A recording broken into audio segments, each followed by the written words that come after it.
Hey everybody, welcome back to the Nerdcast. It is Devin, broadcasting as always live from an undisclosed location in the center of Texas on a pretty chill Tuesday evening. Hold on a second, my mic is not in the right setting. Or I don't think it is. There we go, I think that's the one I want. How's everybody doing out there? Yo, hey Poxborn. Welcome back to the stream. What's going on? Hope your Tuesday night's treating you well. Mine's treating me okay. Just dealing with some kind of annoying stuff in my personal life. Nothing outwardly bad, just really annoying. I will elaborate on it at a time when it's most appropriate.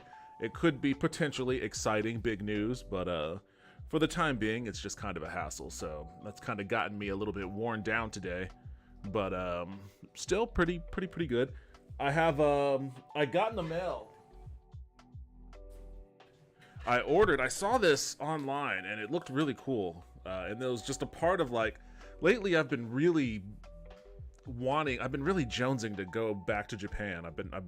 When I say back to Japan, it makes it sound like I was there recently. No, I haven't been, I grew up in Japan, but I moved away in 1996. And it's always been in my mind to go back for an extended vacation. But it's expensive to get over there and stuff, and now I'm finally at a point where I'm making enough money with my job that I could actually take some time off and afford to go over there. I've been really feeling it, and this came across, I guess, because all of our media, all of our apps and shit spies on us. They know what you're talking about and what you're Googling, so they'll take that information that it illegally takes from your daily life, your conversations in life, and start feeding you ads. And of course, like the big dumb bass I am, I bid on one of them. It fed me an ad for this thing called a Sakura box. And I guess it's just kind of like this little loot box that they send you that has a bunch of random stuff. A bunch of random Japanese doodads in it. And it looked cool. Like some of the stuff that I saw in their Instagrams looked pretty neat. So I'm kind of curious about what's in this thing. I'm going to unbox it a little bit later. I'll put that right here. Hope it clears up. Oh, not much. Almost bedtime. Yeah, no, I'm starting pretty late.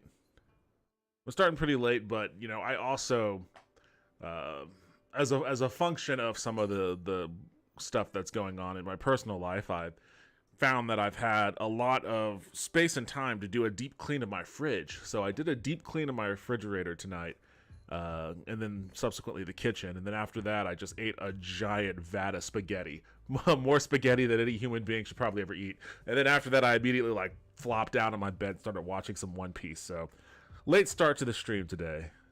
So sorry about that. Hope it clears up soon. I hear they're still not 100% ready to let people back in post-COVID. Actually, I've read the opposite. They're really trying to juice up tourism right now. I think they've actually relaxed a lot of that, a lot of their travel protocols. I could be mistaken. Let me,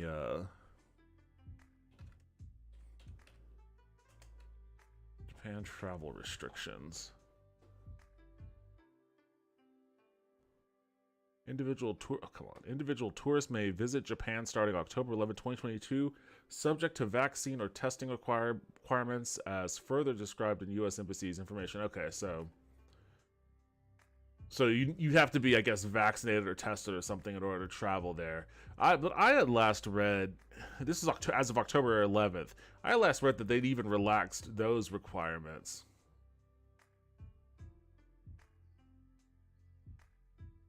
Hold on a second, let me, oh, come on.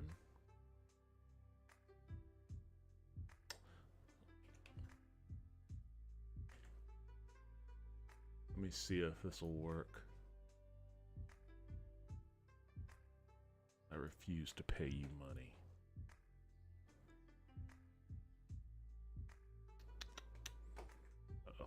I know why that probably happened.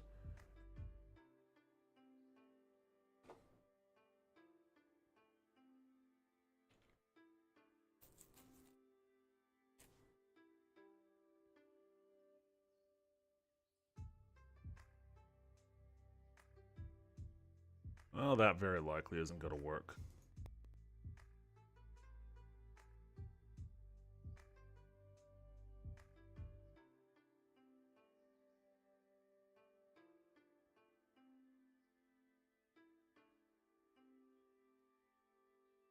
Oh, that's about visitors from China. I guess they're easing restrictions on visitors from China, too.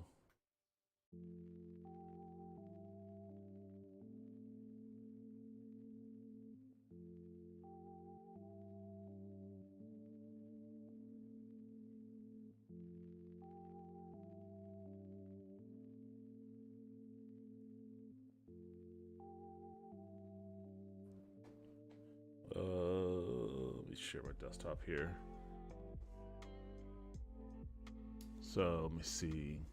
This says Japan sees return of tourist lift consumer sentiment. I don't quite know what the structure of that sentence means, but Japan's service sector sentiment rebounded in February for the first time in months. A government survey showed Wednesday as a sign of the removal of COVID-19 curbs.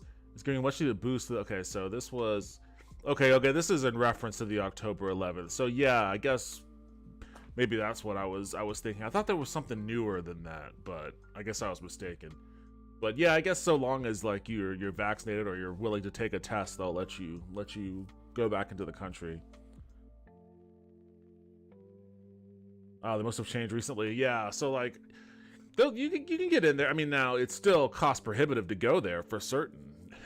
going to Japan ain't cheap, but you know, you can do it if you are willing to do one of those two things. But right now, I guess technically I have the financial means to do it, but again, all of those other things that's going on in my personal life right now is kind of put all of that on hold. It might be that a trip for Japan that I was kind of hoping I could take later on this year may have to be pushed down to 2024 at the earliest. So kind of a bummer, but I am glad that I got the Sakura box at least, so crack that open and see what's going on in there. Oh man, Washington Post, I will never pay for viewing any of your articles. I will steal whatever I can from you. Happily. What is this? Oh. This is my my usual obsession with watching street food getting cooked. And this is a Japanese. Again, I've been on this kick. Like I've been trying to jazz myself up about going to Japan. So I guess maybe this was a part of that. I had this open in a tab where I was just watching different types of street food. This is at a yatai. I forget which city, but man, it looks good. Looks damn good.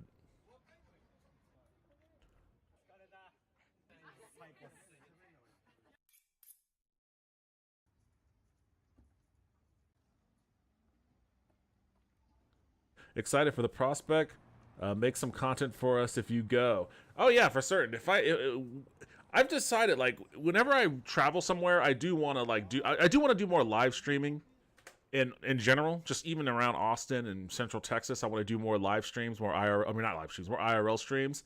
When I went to Mexico, I wanted to do some IRL streams there, but I was there for a work function, so I just decided not to even bother trying to do that. But you know, if I go someplace else on my own, then yeah, I'm definitely gonna do some IRL streams and some other kinds of content. Street food videos are so relaxing. Oh, for certain, man. I have plenty of channels that I've subscribed to where I just lie in bed before I go to sleep watching different types of street food getting cooked. Especially like the ones that I don't know. I haven't watched any of the street food stuff from other countries, but from the Asian countries, like the videos of Korean street food or Japanese street food, it's very ASMR because there's like no dialogue or anything at all. All it is just the sounds of them preparing and cooking the food, which is perfect because I don't need to hear, you know, some chef talk pretentiously about, you know, why they're doing, you know, what they're doing here and the flavors they're trying to accentuate there. I don't need any of that fluff. Just Show me the ingredients, show me the cooking, and just let me vibe to that. So like, I love these kinds of videos for that reason. Although this guy is talking, so you know. I don't know if I've never actually watched anything on this particular channel. The one that I usually watch, and I think I watched it with Lauren before. Oh, what channel was that? It's like Yummy Boy or something like that.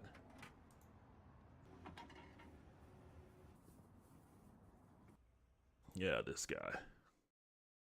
This guy is awesome. Oh, and I love the ones with the eggs where he's making like, or he goes to a place where they just prep a billion eggs all at once. I occasionally get adverts in Korean because of them. I mean, I can think of much worse things than that, man. Although I don't know what's going on here. There are giant carrots, garlic, and pineapple. Is this all going into a food processor? I would imagine. And apples. Carrots, apples, garlic, and I don't even know what I don't know. Apples and pineapple, great. Carrots in that mix? Weird, but maybe. Okay. Garlic?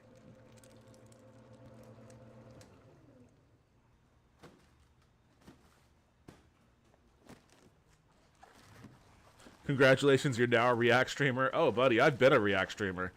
I just haven't done it as often lately. Hamburger steak, 600 servings of ramen. Okay. I mean, I do like hamburger steak, but right now they're just shoving a whole lot of shit into a meat grinder. That is so unbelievably fatty. Holy shit. That is very fatty. And they're just dumping it on top of all... Look at all that fat. God damn.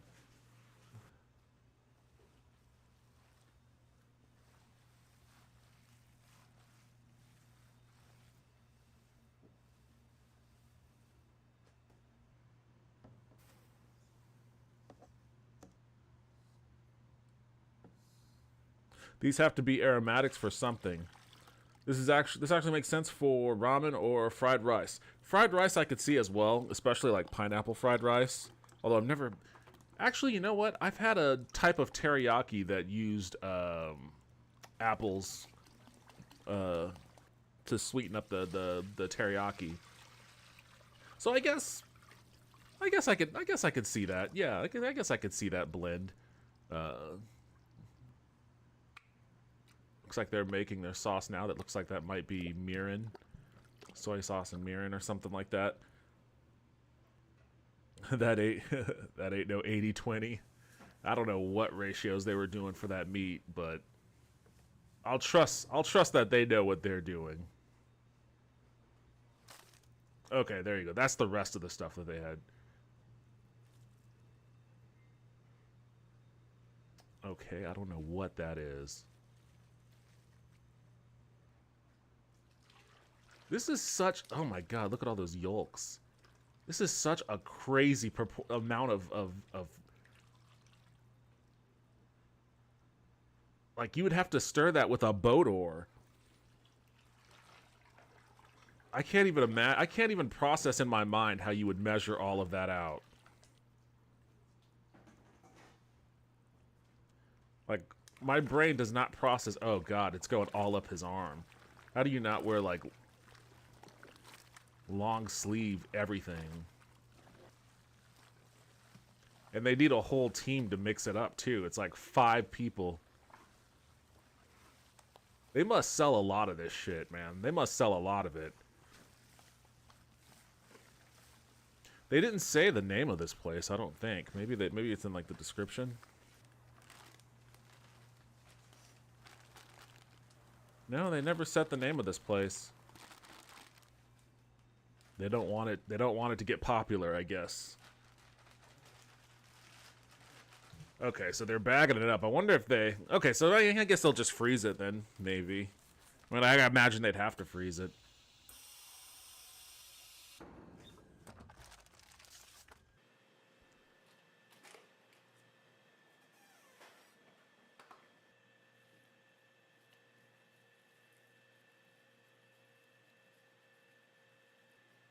So I guess this is, yeah, this is for their hamburger steak. But that didn't look like beef that they were grinding. It looked like pork. Oh, update on the food truck thing. So me and my buddy were still trying to get the food truck off the ground. As a matter of fact, tomorrow we're going to be going around places looking for a place to park it temporarily because it's a pop-up, so it doesn't need a permanent spot. We just want like a long weekend that we could operate out of. But in prep for the kinds of burgers that we were going to try to make, which are smash burgers, I went to his house last week, and we just started experimenting. Had a shit ton of beef, and we made little balls, and we actually made smash burgers with them. And I've never done a smash burger before. I'm used to burgers being like juicy and plump, and you know, he was telling me the whole purpose of a smash burger is to get it super flat so it can cook crispy, and it cooks fast as shit when you do it that way. But I was so unused to it that like it was just a new ordeal, new experience. But we made some damn delicious burgers though. I'm excited about it. I'm excited about the prospect of getting the pop-up up and running, and you know, just gauging how popular it might be. For me, it's just a temporary thing, something fun to do, pay tribute to my the weenie dog that had passed away and all of that. But it's also to help him out because he's a professional chef and he wants to do this for a living. And you know, if he can have this little event to help get his name out there, maybe draw some attention from food critics or anything like that, I am, you know, he's been a longtime friend of mine. I'm 1,000% on board with helping him out on that. So I hope that we can get something up and running here by maybe the end of April. We'll have to see how things go tomorrow as far as like finding a spot. What are they doing? Okay, so I know that they're not making smash burgers, but basically they're not even making burgers. These are just giant meatballs.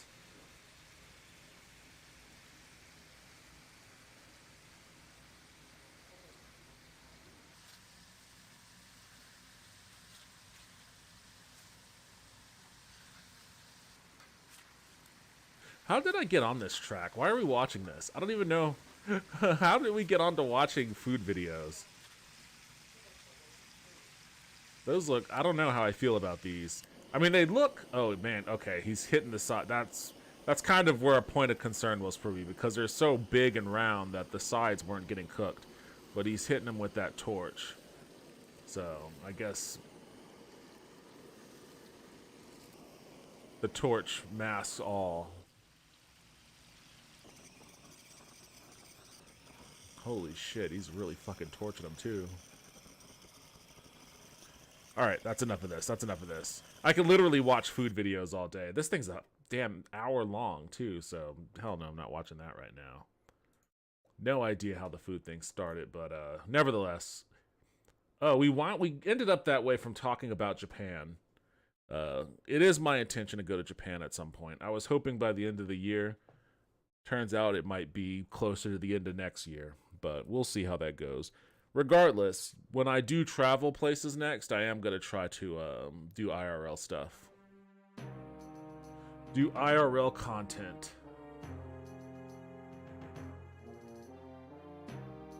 There we go.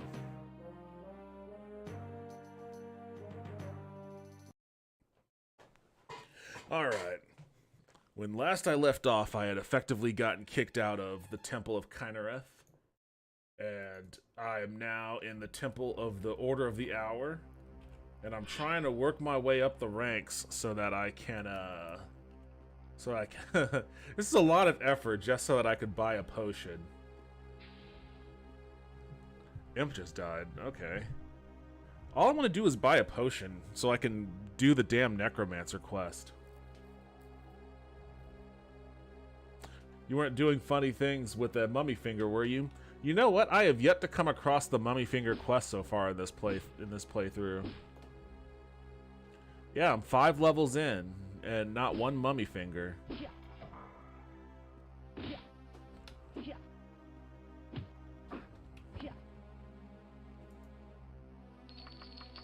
Which is a bit of a shame, honestly. Like, as annoying as that quest is when you first come across it, not knowing what's going on, it is kind of a fun quest. Oh, what? I'm already tapped out?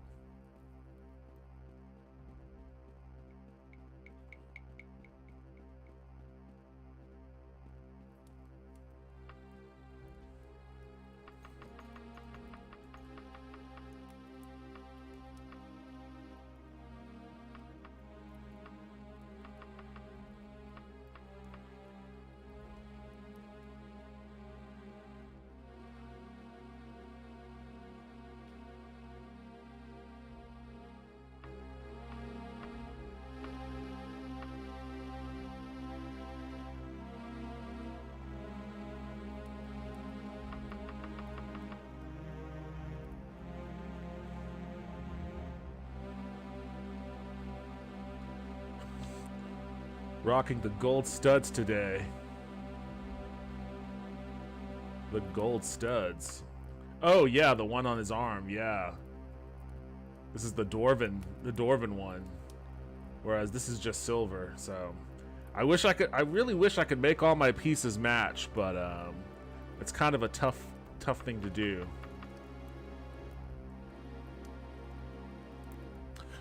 Hey, first time chat from David Haynes 94. Hi. What's up, man? Welcome to the stream. Hope you're having yourself a good night. On his everything. Well, he's only got the gold studs on his shoulder. The rest of them are silver, right? Yeah, only this like arm thing. The rest of these things are silver.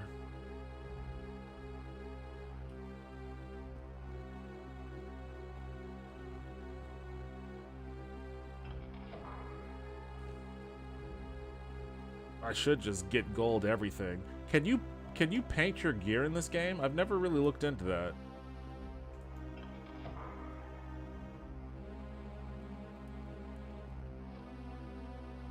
What if the rat killed that guy?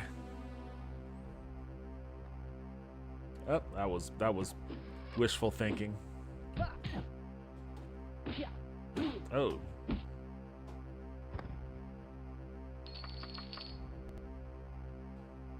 My monitor color might be off.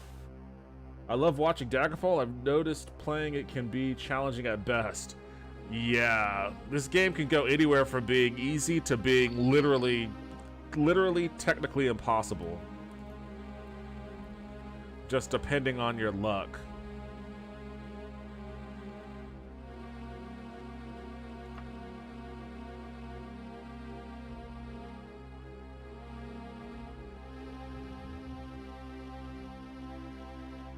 Like if you ever get poisoned early on in the game, you'd better pray that you get some lucky rolls, because early on in my very first playthrough of this game, I ended up getting poisoned, and there was literally no way around it. I had just left the dungeon, and I couldn't travel anywhere because the travel time was so long that by the time I got somewhere, I'd die.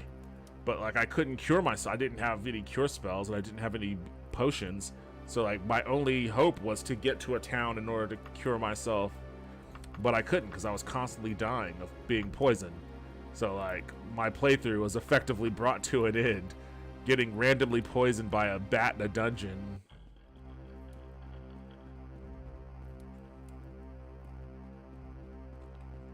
You can absolutely soft lock too.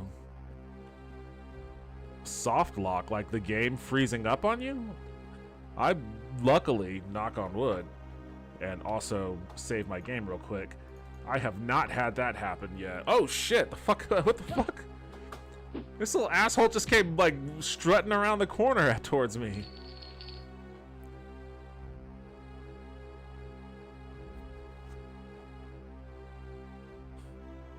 Grab his finger. I'm leaving his finger exactly where it is.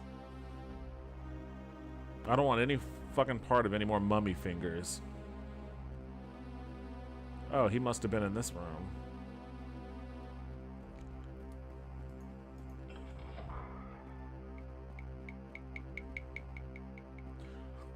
Like, you can lock yourself out of the main story?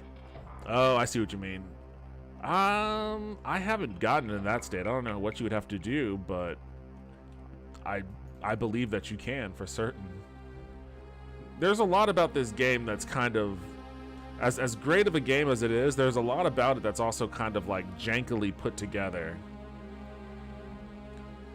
And I think that's just a function of the fact that this game is a very, very big, robust, open world game developed in a time when the consequences of such openness, you know, was difficult to contingency plan for developers.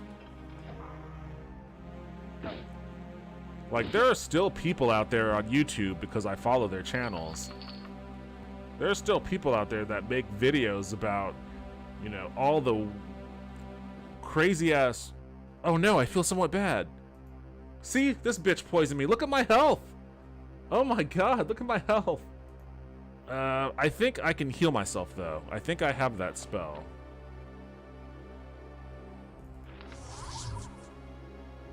Failed? Oh, dude, it failed?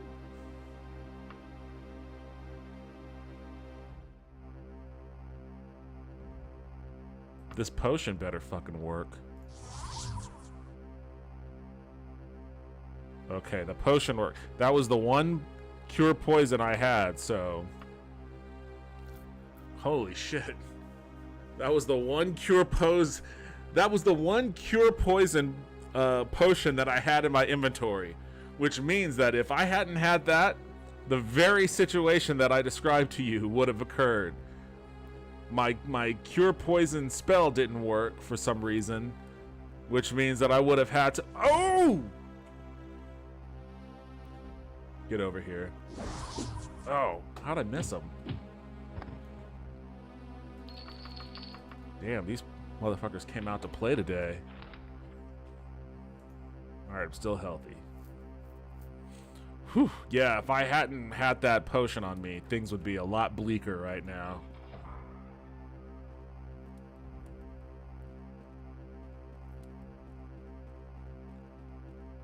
I'm gonna go back the other route.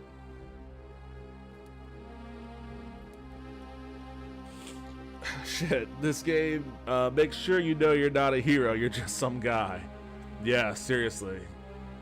Okay, so I was already over here. You are the textbook definition of just some random ass guy.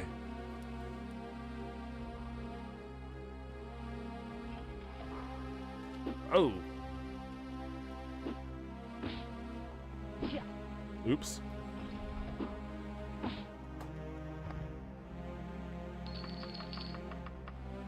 You know what? I think I am still close enough to the entrance.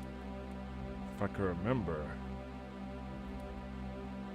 If I go up here, go this way, maybe this way.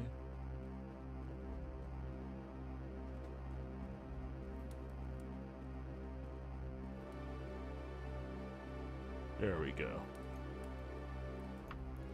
I can at least unload a lot of that stuff I just got.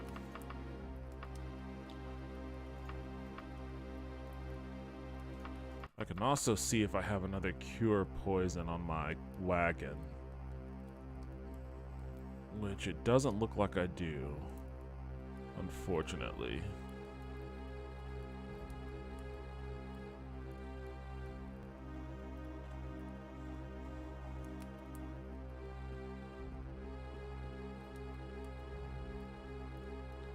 Wait, what's this?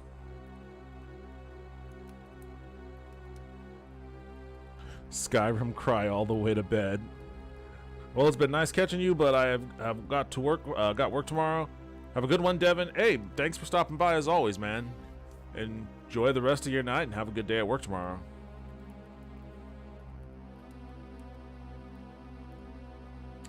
All right, let's see.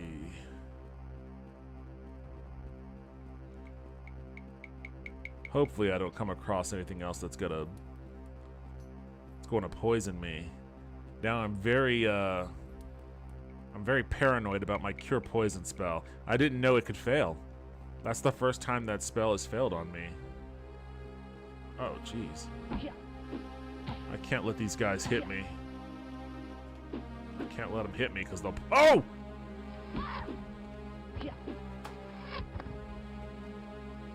Oh! Damn it. How am I doing? Okay, I'm healthy. I made it out of that encounter healthy.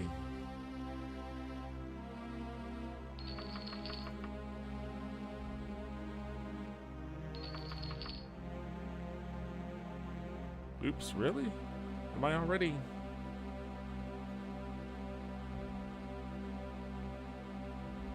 Damn, I just got back down here.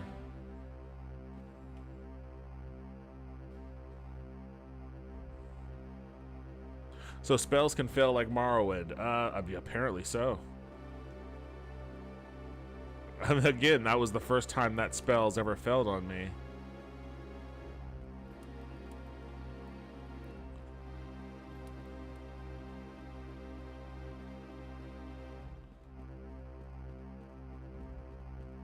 Are you more of a Morrowind person?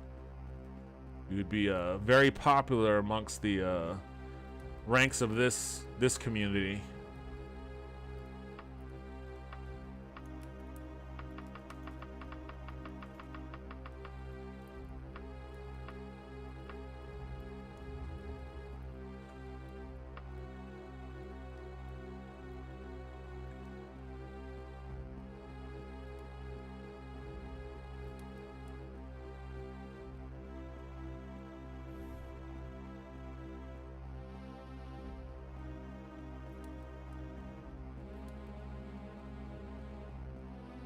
I like how I've developed, like, photographic memory of where I've been in this one specific path down this map.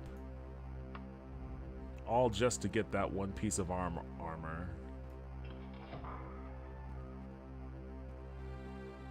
Oh!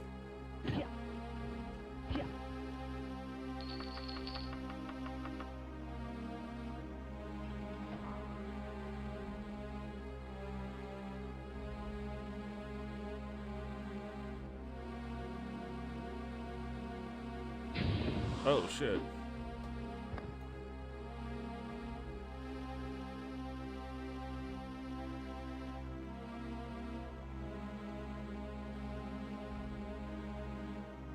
Damn, giant circle.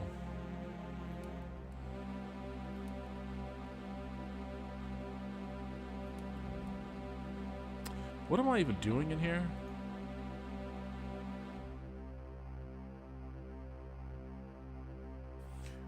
I received a letter from Issa Gehring telling me to get to the Bellabrulula shrine and see what happened to the priest Theodoric Whitcroft. I have to either find a well-to-do merchant or evidence of his death. Okay. I'm an Oblivion nostalgic, but I got bored of it, so I started playing Daggerfall and kicked my ass. But yeah, I got to get cure poisons before that situation locks me into bad luck. I have beat Morrowind. Okay, I got you.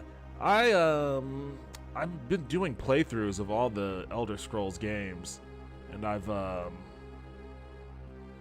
already beaten Daggerfall once, but like it turns out, and I had never played it before last June or May or something like that when I started my playthrough. But turns out, really like this game. My favorite of the series, honestly, but I don't like Morrowind. I tried doing I remember playing it when it first came out, and I didn't really care for it. And I really tried to do a playthrough on this stream a few months back, and it was just brutal for me. I just couldn't do it. It moved way too... Ooh! It moved way too slow. But somehow I've cultivated a community here of Elder Scrolls fans who all say that Morrowind is the best Elder Scrolls game, when it's literally my least favorite Elder Scrolls game. So they swear up and down that there are mods that make it a little bit more approachable. I'll have to check those mods out and, you know, see if my opinion changes, but so far my order is Daggerfall, Skyrim, Oblivion, Morrowind.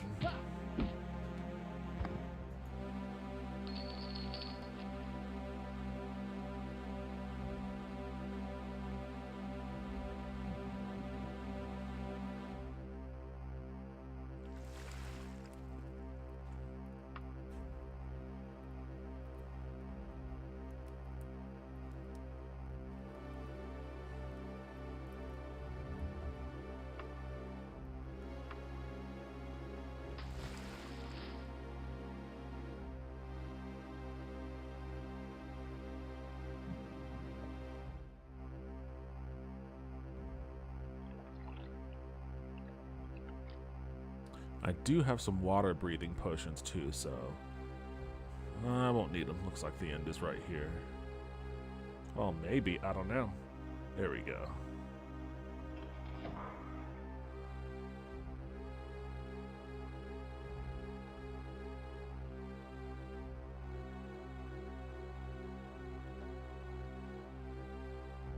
Does this go back to... Yep, it does. Okay. Well, maybe I will need those water breathing potions after all.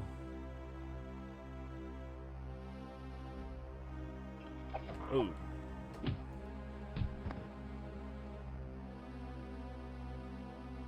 Definitely gonna need those water breathing potions.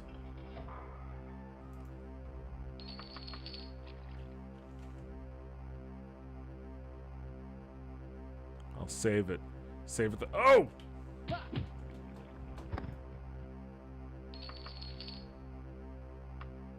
What was that?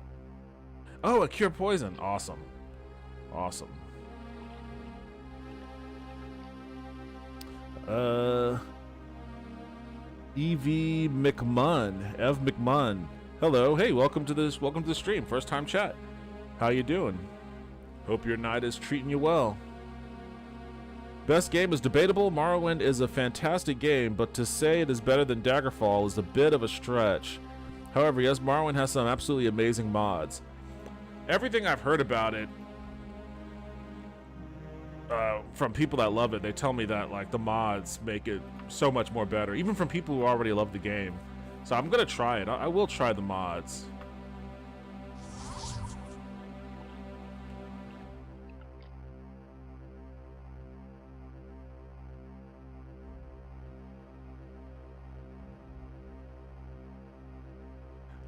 I will say, Daggerfall, or Elder Scrolls in general, has a pretty insane modder community. Really? Nothing? Okay, now I'm going to be rushing back for air. This was a dead end all the way.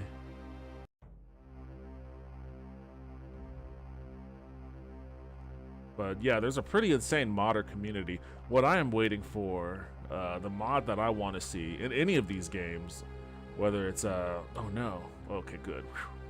I was about to say, I can't go up to the surface.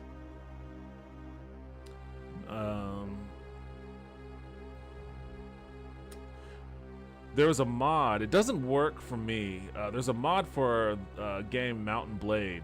I love Mountain Blade. It's a fun game. The mod is for using InWorld's AI tool set, I guess. Their AI program to allow you to communicate with... The mod allows you to communicate with NPCs in the world as you would interact with, you know, a normal person. So you walk up to an NPC and instead of selecting like a pre-selected pathway of dialogue, you say you want to chat, the chat box opens up and you can type whatever you want, and then the NPC will respond, fully voice acted, because InWorld is like a AI voice too. It'll respond to you, fully voice acted and all of that, which seems really cool for like a big role-playing game. I want that mod for like Daggerfall or Skyrim or something. so that you could actually like talk to the NPCs in an RPG world, get some real feedback, real response from them.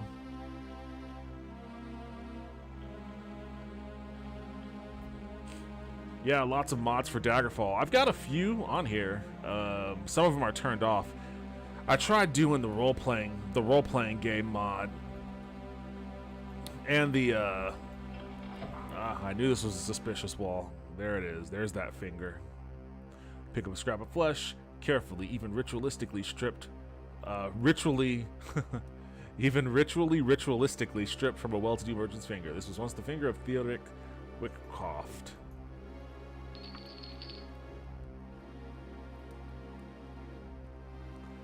But yeah, I had the mod that allowed for like the climate to affect your character. That was really annoying. I had the one where your character gets hungry. That was fairly annoying. I think I still have the roads mod turned on, which is actually kind of a cool one. The roads and the encountering NPCs, encountering hostile NPCs in the wilderness. That made for because the Daggerfall world is massive. It's a massive space. So traveling through it on foot rather than fast travel takes like hours. And I tried to do it normally. I was like, all right, no more fast travel. I'm just gonna go from town to town, you know, on foot or on horseback. And it literally took me the entirety of a 5-hour stream to like leave a dungeon and then get back to the town to turn in the quest. I was like, okay, I can't do a playthrough like this. This is just too time consuming. What town was this? Was this Wayrest? Yeah.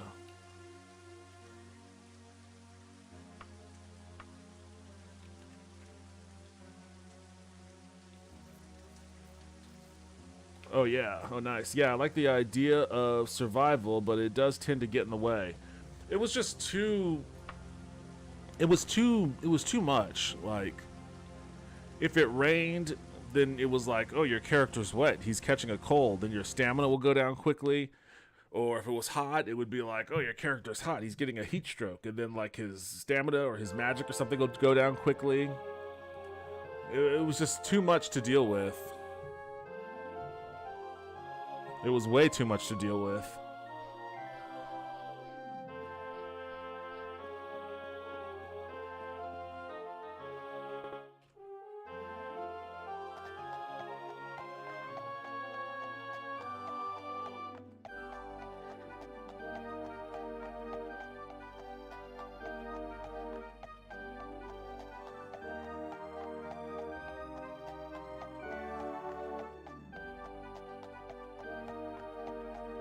And I did kind of like the idea also of like having to buy food and cook food and do camp outs and shit like that, but that got to taking up too much inventory space. Inventory space is a little precious.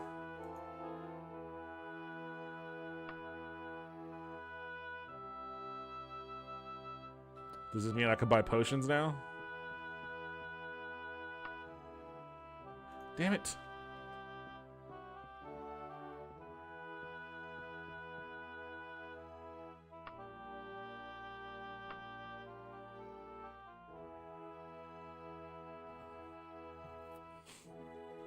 Oh man, your game looks good. That's one of the mods. I have the Dream mod. I just have old school music, the MIDI files playing rather than the modernized, enhanced music.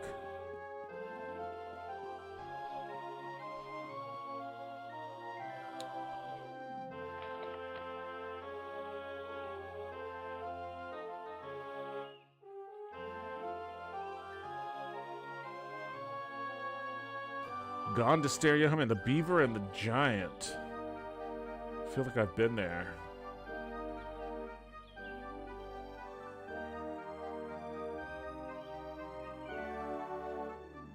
There's the Beaver and the Huntsman. Is that the Beaver and the Giant?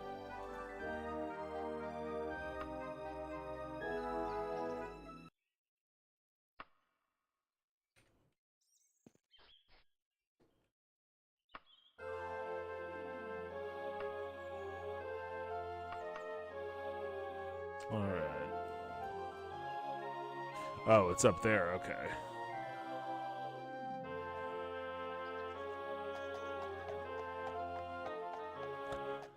My laptop can't run Dream for shit. It's stuttering it, even though I have no grass or upscale textures. Well, I mean, it's a laptop. Is it a gaming laptop or just like regular old laptop?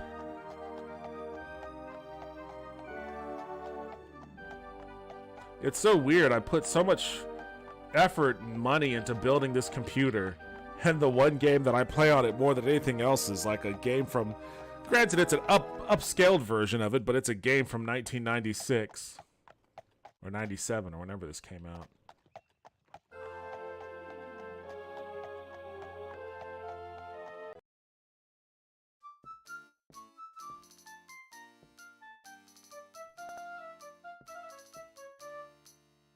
The Dark Brother has taken my child. Sure, I'm at odds with the Dark Brotherhood right now. I'll take that too. The Dark Brotherhood. I don't know if I've ever. I think once I tried to join the Dark Brotherhood, and I may have ended up betraying. Actually, you know what? In my Oblivion playthrough, I joined the Dark Brotherhood. And I didn't betray them. That was the one time I didn't betray the Dark Brotherhood. Am I even in the right place?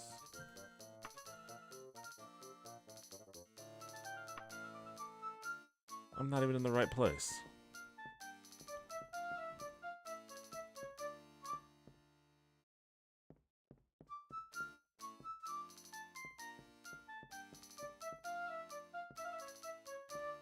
Do I get out of here? Here it is.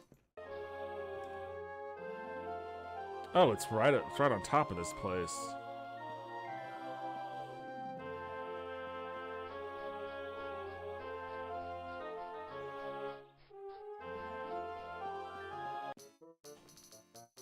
Gaming laptop, but it's from 2017.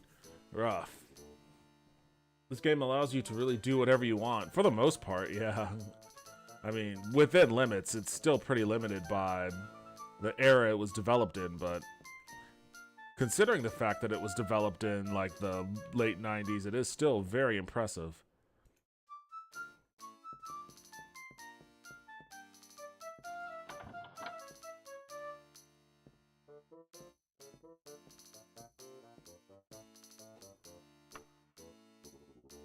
Who am I supposed to see here? Gondastair Yoam.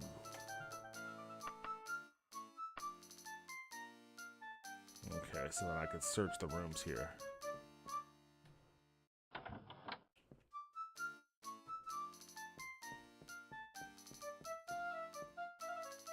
You're from the Order of the Hour. Thank Akatosh you're here. They say you can get Mordenek Yum for the Exorcist in Mastering Residence, and he has a special scarab for possessions like this. I can't convince. Okay. Go to Longway Minister and talk to her.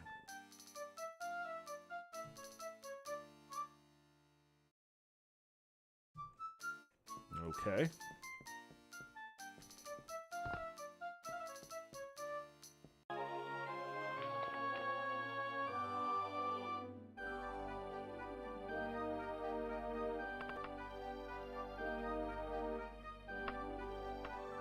I've got a possessed child to deal with, and I have an abducted child to deal with.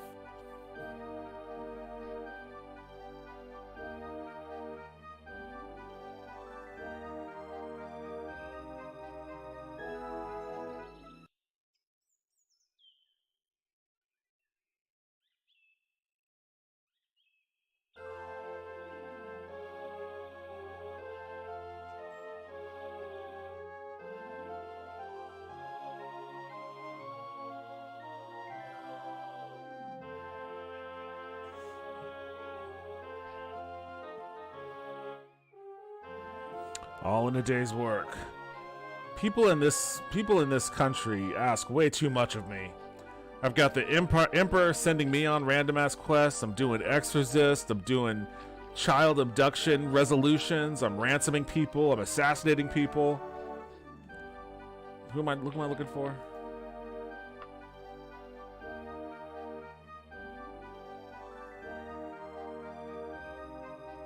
Mordenik Yomford. And these names, man, these names don't help.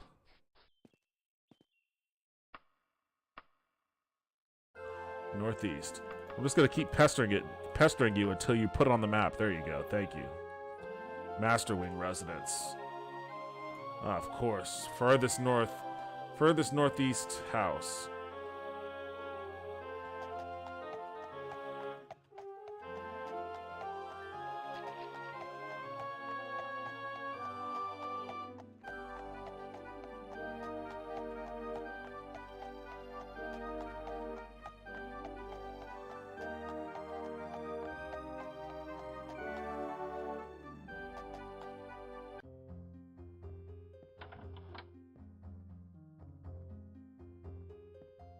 Is it you? No, it's you. I'm sorry, Valen, but I can't give the scarab to just anyone who suspects they know a victim of possession. It's far too rare and expensive. You're going to have to at least see the child before I agree to part with the scarab. You fucking dick.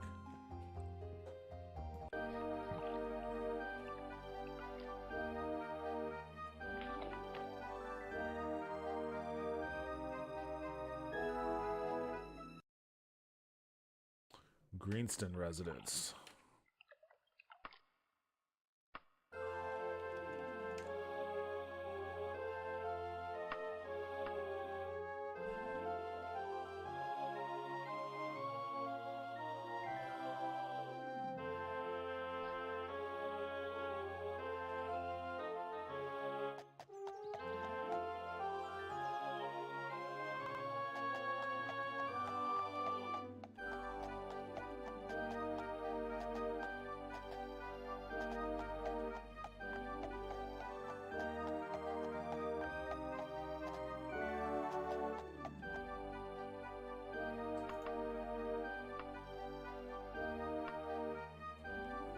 You tell me.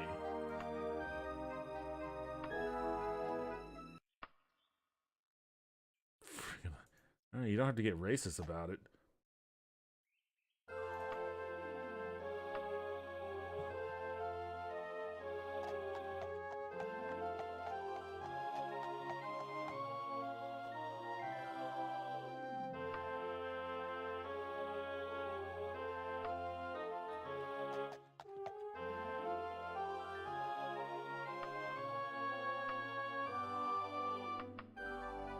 Greenston residence. Thank you very much, kind sir. Okay, it's very, very south. How's it going? I've been watching and fiddling with the other computer trying to make it work. Yo, what's up, Haunted Wisp? Welcome back. Hope you're having a pretty good night. I also like the distance you can see in Unity. Yeah, I'm very spoiled with that. I do too. It's actually really cool. Like, I like that you could see the hill, like hills and mountains and stuff. I like how when you're on top of the hills and mountains, you could really see far out. You could see oceans and whatnot. You could see some really cool views. I like how you could see the roads too. Like, you could see the little roadway right there trail off. And you could follow that road all the way to the next town if you have like an hour to spare.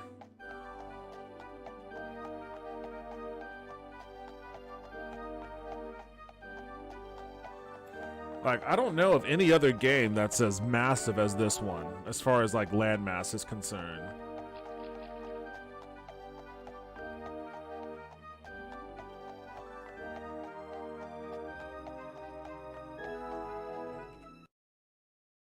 There should be the house that's right in front of me.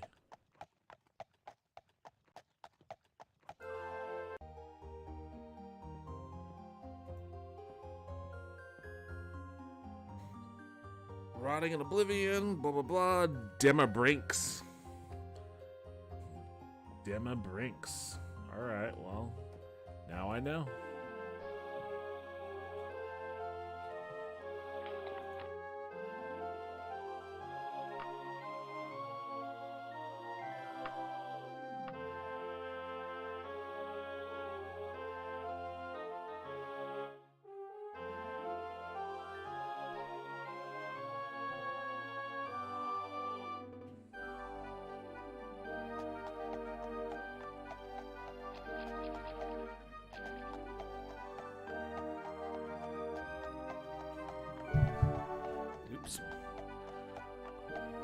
Alright, give me that scarab.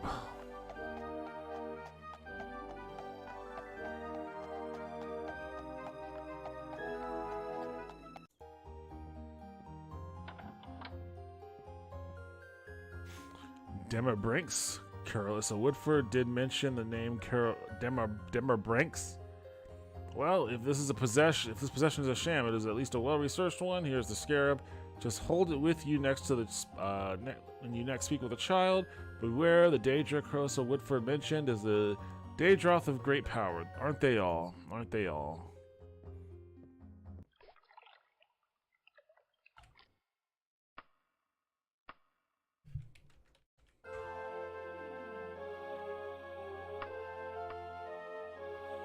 Spending a lot of money traveling back and forth here.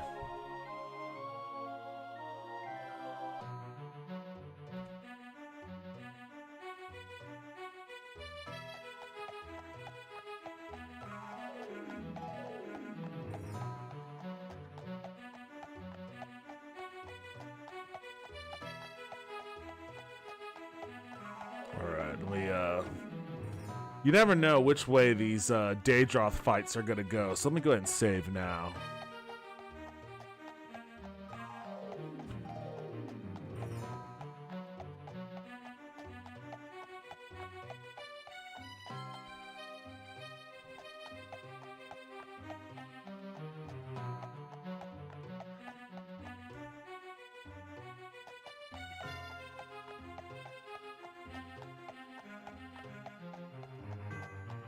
I think it's this house right here.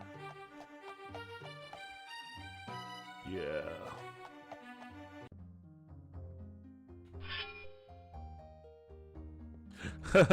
This guy. Don't worry. Some strange man. Some strange, incredibly well outfitted dude with a blood red sword just burst through your front door and pulled out a giant red claymore. No worries. And I'm going upstairs to see your daughter. No worries, buddy. Everything's under control.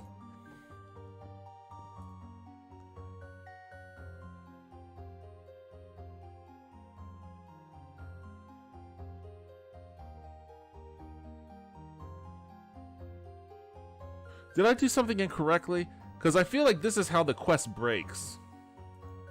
Because I'm supposed to fight a Daedroth, but then it just goes away, and like I can't move on to the, you know what? I can't move on to like the next portion of the game, and like the quest just eventually fails.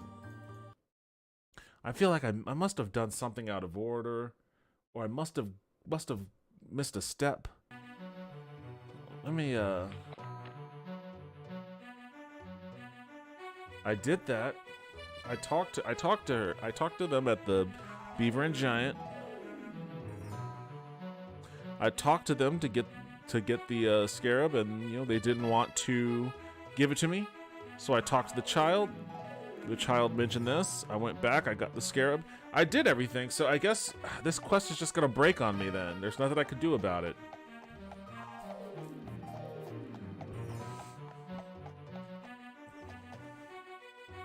Did you get your sword as a drop or buy it? Neither. The answer is neither. Hey, yo, what's up, Arachnid Soul? How you doing? Welcome back to the stream. Hope you're having a good night. Daggerfall is one of those games where it's like you need a colossal amount of luck sometimes. And if you don't have that, then you might be sunk, so let me see.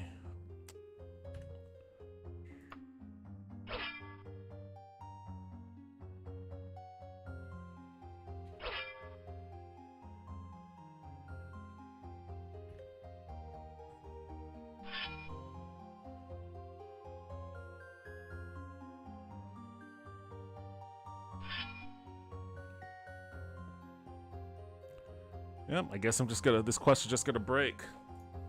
Now there's nothing else I can do. Guess I'll go rescue that kidnapped kid then.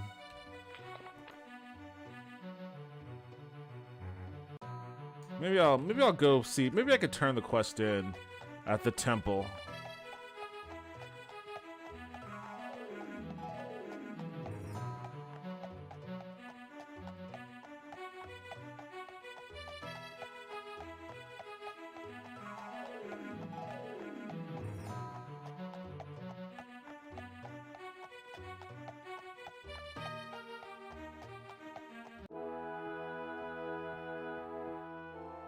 Nope, can't turn it in. Quest is just broken. Great. So I'm gonna fail that quest, and it's gonna put a ding on my reputation when I'm trying to move up in ranks so I can buy a potion. And they give me a damn broken quest.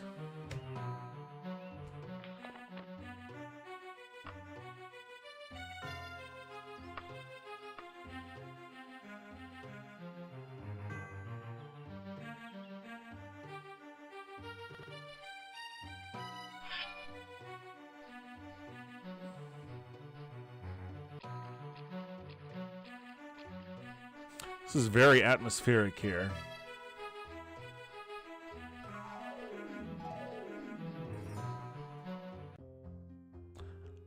The Hearthstone residence is dark and ominous. It is certain enemies lurk everywhere. Well, we'll see. Last time I was in this house looking for someone, I had a pretty big jump scare. I'm ready though. I'm prepared for all the jump scares. Ah! Fuck! God damn it! Get out! God damn it! You heard nothing, you saw nothing.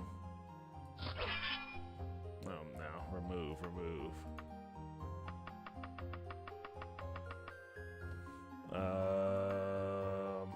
Remove all of that stuff too. I have a. Do I not have a? I have a spell. I don't need a healing potion. I have a spell.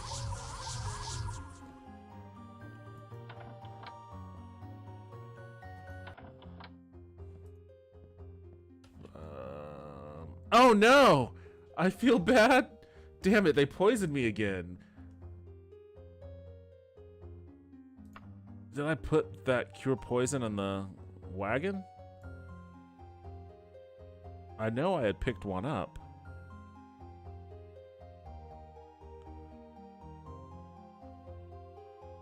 Did I really not pick up a cure? I picked up a cure poison.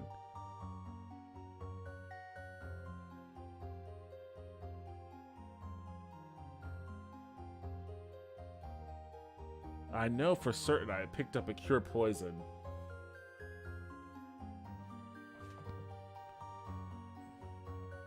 You can get that rep back with some other quests.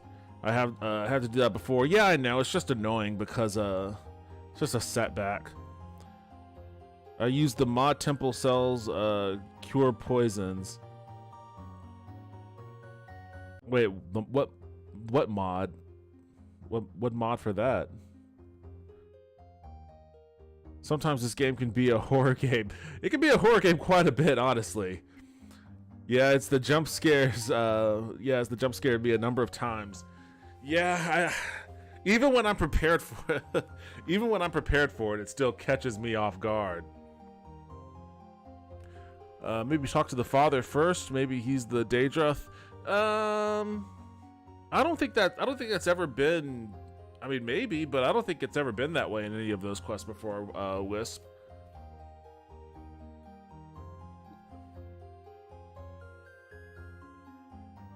I use that mod where the temples cure poison. Oh, right, because they can cure disease, but they can't cure poison. That sounds like a good mod to get. I'm kind of sunk right now. I know for a fact that I picked up a cure poison, though, in that dungeon. In that last dungeon.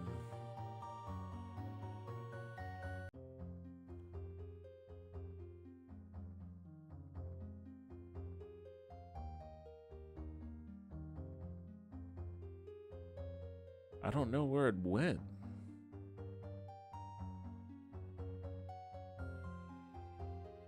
Oh, here it is. Here it is. Here it is.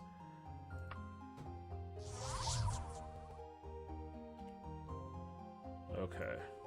I'm back to being healthy. Why am I Spider-Manning up the walls? Come on, dude. You got a kit to find. Oh, shit. Damn it. I hope she didn't poison me.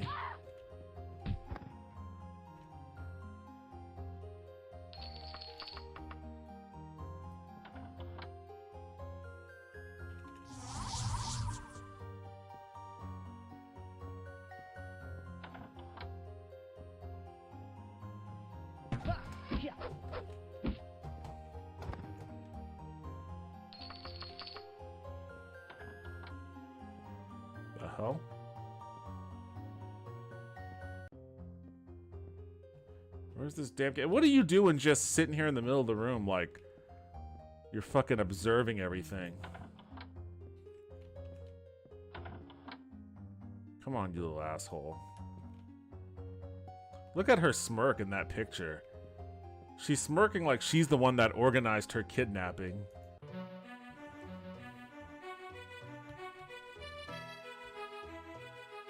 Was it Wayrest or was it someplace else? It was Wayrest, okay.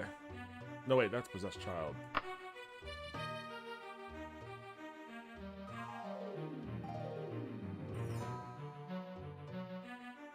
The Dwarf and Goblin and Wayrest.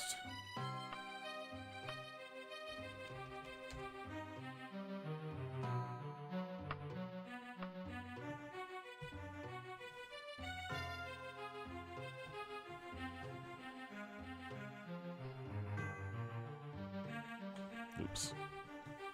Well, let me catch up on the chat here. Sorry, it's called Temples Cure Poison. I'm gonna look for that mod then after this.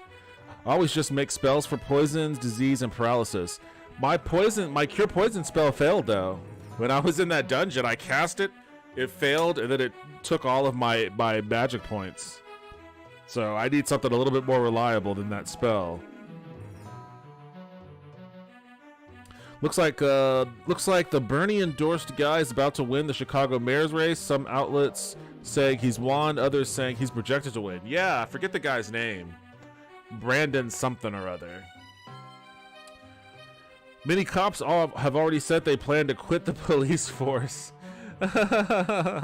Yeah, that's the funny thing to me is like,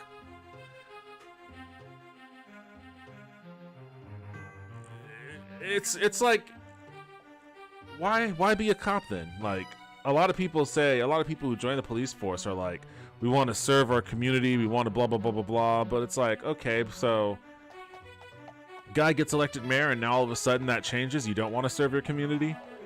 Like, I know they buy into all that propaganda about like, oh, they're gonna make it dangerous for cops to do their jobs and all of that sort of shit, but in reality, it's just, you know, the one union in America that has like an obscene amount of power and influence is the police union. A union for non-labor. And, you know, they run a tight ship, and they are opposed to anything that's even to the slight left of basically Mussolini. So, there's not much you can do about that. You know, I don't really care about cops resigning. That's a net positive as far as I'm concerned. But it's just funny how they say that. They're basically, it's basically a threat. It's kind of like a threat of violence of sorts. If they truly believe that like the streets are as perilous as they claim, and wait, what?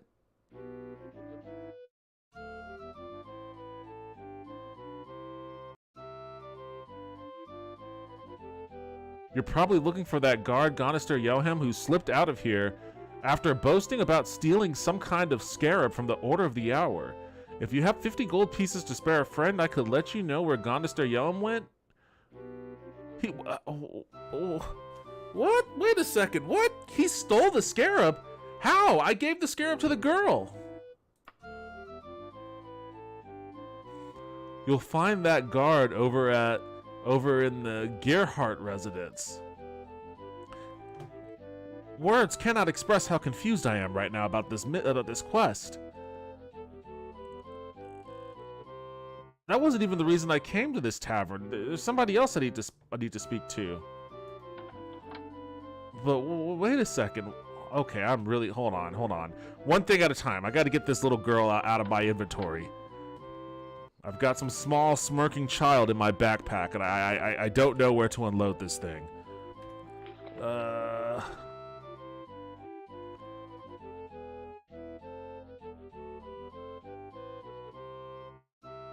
Her family will wait 8 days for my return to the Dwarf and Goblin. Isn't this where I am? Is this where I am? No, I went to the wrong one again.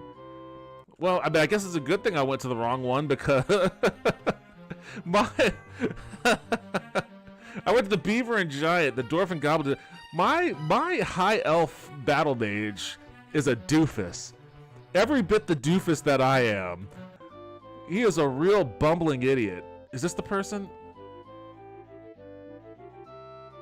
Sure, I'll take it anyways, but you're not the person I'm looking for.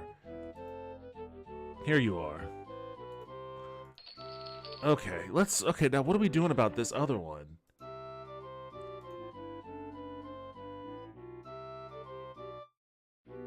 The possession was obviously a scam. And oh, the kid was in on it? Oh. Why quit being a cop? It's a sweet gig. Isn't it a sweet gig? Well, there's a long, complicated answer to that question, man. Brandon Johnson. Cops are the biggest snowflakes. I guess they will have to go start a Fortune 500 company and be millionaires. Oh, I mean, they'll be fine. Honestly, they're not going to quit. And to the extent that they do quit, that just means they're going to go to, like, some other city or some other precinct and get hired as cops there.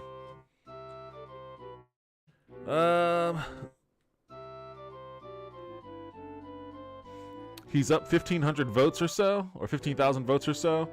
I'm not. This is like one of the. I don't know. I just haven't been following these election campaigns. Like maybe I'm too disillusioned by the whole process and all of that, but I just haven't really been paying a great deal of attention. Like, I'm glad Lori Lightfoot's out. She sucks, but I mean, Chicago politics is such a boondoggle that I don't know if this dude's gonna be that big of a difference maker. Hey, Bianca, how you doing? Left a like, got to sleep. Thank you for stopping by. Thank you for leaving a like. Hope you enjoy the rest of your night.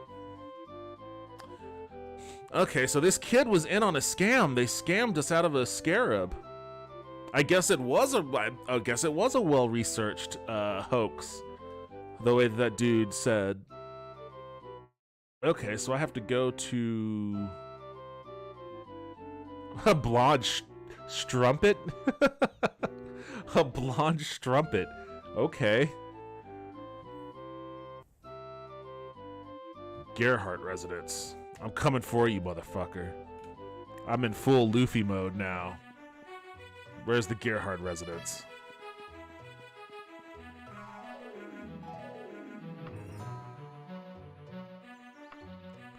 Oh, this guy is like a snitch. He is like a king snitch.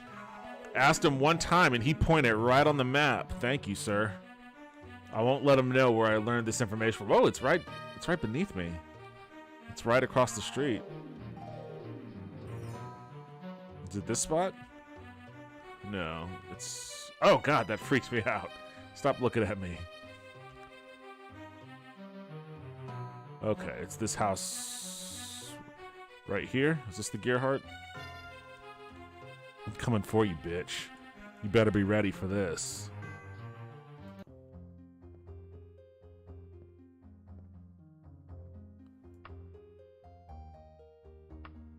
He's here. He's here somewhere. Oops, I didn't mean to cast that heal, but whatever. I've got my sword out. And I'm just, here you are. Don't hurt me. Gone to Stereom hands you the scarab and flees. Okay, so now what am I supposed to do with this thing? Am I supposed to return it to the guy?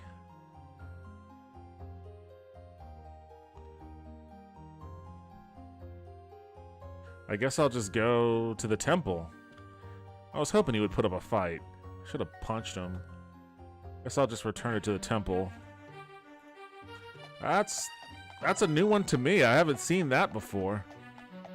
He scammed me, and I only found out about it because my dude's a dummy and kept going to the wrong tavern.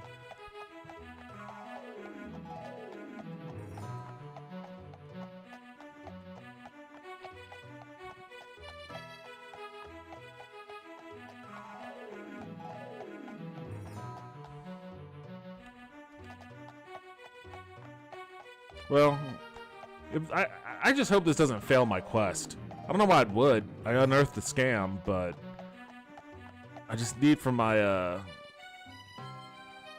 god. I just need for my my rank to keep going up without delay or setback.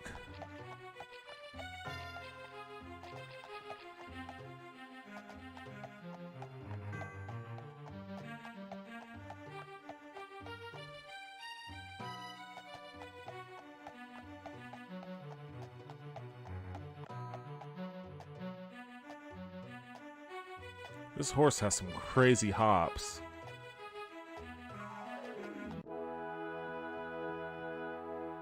Oops, I didn't read that, but okay, they gave me a holy dagger. Cool. Another exorcism, huh? Well, I'm gonna be full-blown skeptical about this exorcism here. I'm in Arkansas, so I've never heard of this before. You have to get the scarab back. Got the scarab back, returned it. All's well that ends well. Although I'd like to find that kid that scammed me and give him once over with the blunt end of my blade. Bernie has been campaigning hard for this guy, so that's how I found out about him. He's a member of the Working Families Party and running against a very well-funded establishment Democrat who's also a billionaire. Of course. Of course. Who running for office nowadays isn't a billionaire that's not like, you know, a socialist or a democratic socialist or something like that? You're either a billionaire. It seems like those are the only two options now. You're either a billionaire right-winger, you're a billionaire Democrat, or you're a socialist. There's nothing in between. Not that there necessarily, you know, needs to be. The in-between is kind of what's gotten us into our problems to begin with. But I like how the facade of the middle ground has kind of fallen away. And as desperately as people are trying to place back together the shattered remnants of like the middle ground, it just falls apart into just like you're either a billionaire or, you know, you're a self-funded, you know, leftist. Bernie is in the Biden administration, so it's nice to see him not backing the Biden pick. I mean, that's just Bernie being Bernie. I try not to talk politics unless I'm in the StarCraft 2 forum, where that is all they talk about. I'm sorry, that's very random to me. Like, of all the places that you're reserving your political talk for, the StarCraft 2 forum. I forgot StarCraft existed. I mean, that's not bashing StarCraft. StarCraft is an amazing game, classic, of course. But I mean, I haven't played a StarCraft game in over a decade. Hadn't thought about it just as long. So imagine my surprise that, you know, rip-roaring political discourse is taking place in the StarCraft forums. Politics is one of my favorite things to talk about. It has to be one of the more interesting things, and it covers so many topics. Topics people want you to stay silent about. They slide into being politics, so people quit talking about them. Yeah, kind of the same way for me. Like, it's a love-hate thing. I like talking about politics, but I also kind of despise it too. So, I fluctuate. Sometimes I'll talk about it, sometimes I won't. It just depends. It's too easy to get frustrated. It's too easy to get cynical. I don't like being either frustrated or cynical. So, you know, which is kind of my attitude about the Chicago election. Like, the Wisconsin Supreme Court election is much more important, and I don't know if the results for that have come back yet. That was also tonight. That's super important. But the Chicago mayor thing, I'm sure that's important to the people of Chicago to some degree. I don't know exactly what kind of power the mayor in Chicago has. I would venture to say it's probably restricted by just the machine politics of a long entrenched Democratic establishment in that city, famously corrupted. So I just don't know. I don't have a whole lot. I mean, it'll be cool if he wins, just for the optics of it. It's always great when Bernie promotes a person and then that person wins. You know, just on the face, there's an intrinsic value, even if it's not a whole lot. There's an intrinsic value in that. So that's good. But outside of that, I don't know. Sure, it's a good win, and I hope that it works out for people in Chicago. Politics is like religion. It's almost impossible to make a move of any significance. Kind of. It just depends. Like sometimes, hello, hey Gabriella, how you doing? Welcome back to the stream.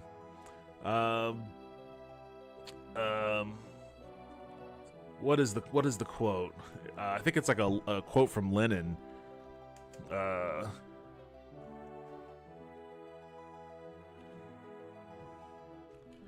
I don't want to butcher it, so I want to make sure that I get it right. Yeah, there are decades where nothing happens, and then there are weeks where decades happen. That's a very accurate. I think it's a very accurate quote there. Very accurate perception of how politics actually works. Like we've been mired in the decades of nothing happening since basically the 80s, roughly the 70s actually. And now we're kind of at a precipice of the weeks where decades happen. You know, like there's been a lot going on. With respects to, what is it, BRICS, Brazil, Russia, India, China, and South Africa, the alliance that they're putting together. Economic alliance. They're moving currencies off of the U.S. petrodollar and being backed by the Chinese yuan. Like all of these things that are going to have huge ramifications on top of the fact that the political apparatus and the political moment in America, which is still the domineering imperial superpower of the world. We do have this situation where the veneer of our electoral politics is shattered, and people more and more recognizing that our electoral politics is having zero, it's not reflecting the will of the people. Like more and more it's evident that the facade of electoral democracy, of our democratic republic, is perpetuated by the oligarchs that are actually in control. And it's just a matter of time before, something gets done about it. Don't know how that manifests. We see how it's manifesting in other parts of the world. We see what's going on in France, and it's not just France. There's unrest in Greece and all these other places too. Like we see how it's manifesting over there. Don't know if it ever will manifest here, or if it does manifest here, what it's going to actually end up looking like. So we may be on the precipice of the weeks in which decades occur. Part of that quote. Yeah, I hate it too. Religion is also one of my favorite topics. Not me. I don't talk about religion. I just don't want to do it. Keep an open mind though when I talk to people about those things. I lived in Wisconsin most of my life. Okay, I've never been anywhere. I've never been anywhere north on the east of Oklahoma. I've never been anywhere north of Tennessee, basically. So all of the Midwest, breadbasket, Rust Belt, all that stuff is just a complete and total mystery to me. Like, you saying you've lived most of your life in Wisconsin is like, to me, that's like, I've lived most of my life in Ecuador. Like, okay, that sounds fascinating. I know that it's frigid up there, and I guess people like cheese. But other than that, I know nothing of Wisconsin. I actually had to stop watching politics because it would stress me out. I care about fairness, and this world don't like fair. No, this world is not for you if fairness is a top priority. But that's why people fight. It's an eternal struggle. You're always going to have that battle, and it's a fight worth having for certain. But it'll take a toll on you. You got to balance. You got to have the balance. I've also brought people around to my religious beliefs and political beliefs. I'm an atheist, by the way. I assumed as much. I feel like only atheists are very open and active about, talking about religion. Like, unless you're like trying to convert somebody to, whatever sect of Christianity. Everybody else is usually just kind of mums the word.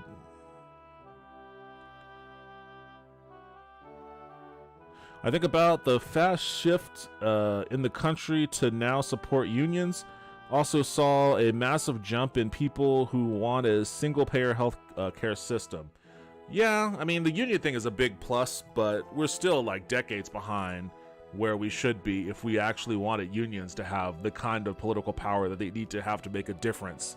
It's still like maybe 11, maybe closer to 12% union membership in our labor force, which is minuscule.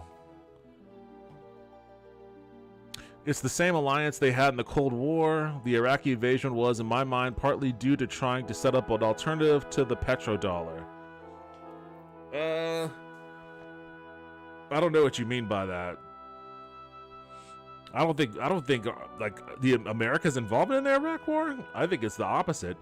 I think it was about trying to establish a permanence of the U.S. petrodollar.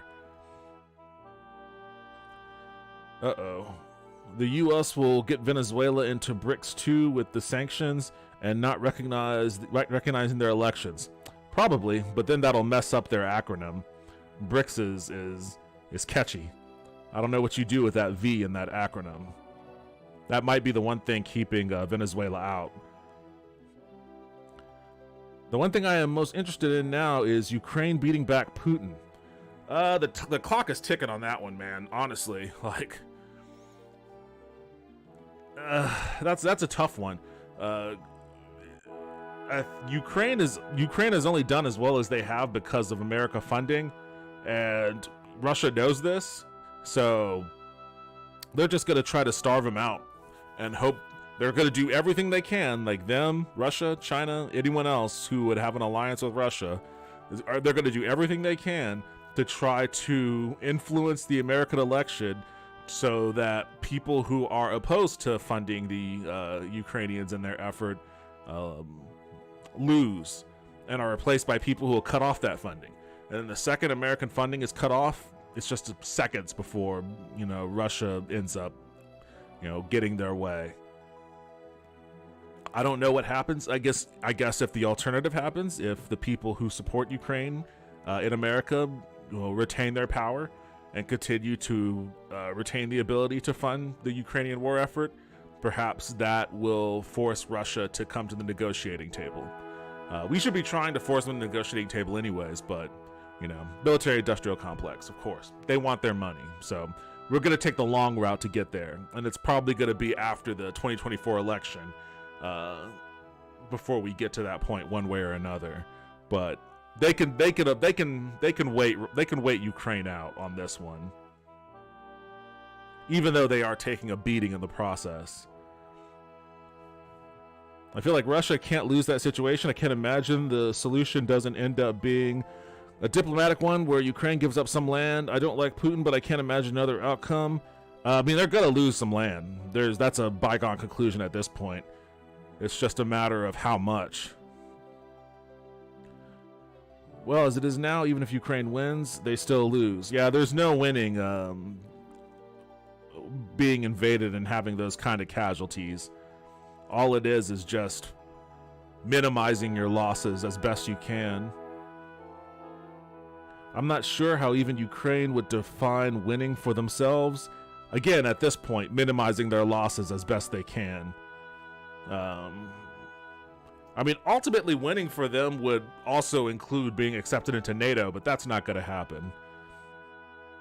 Any hope that they may have had of getting NATO acceptance flew out the window the second Russia invaded.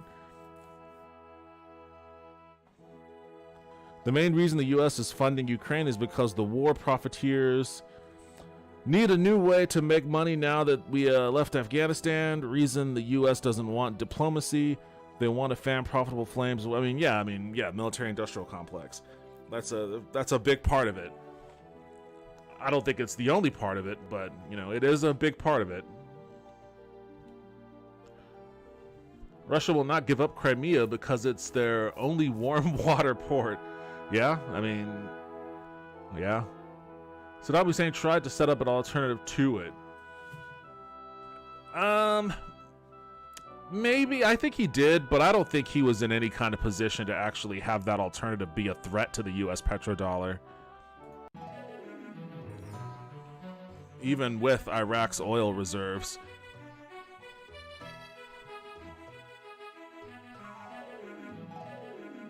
Well, the sad thing is, Russia is piss-poor military that is sitting behind nuclear weapons like a whiny child. Yeah, that's why. That's exactly why. That's exactly why Ukraine is never going to be allowed to join NATO.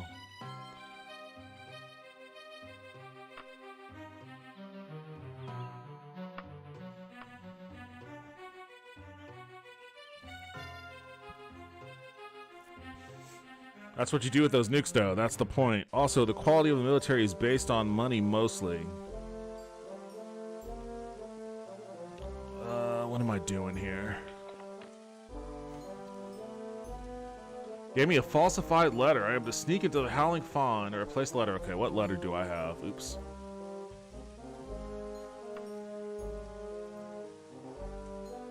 Your offer is ludicrous. I could buy at half that price from any other merchant in Nave and Skull Inn, and I will.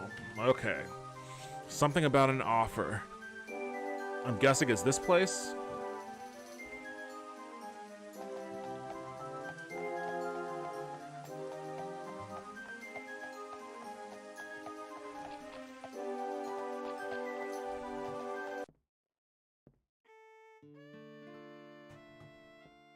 Is it?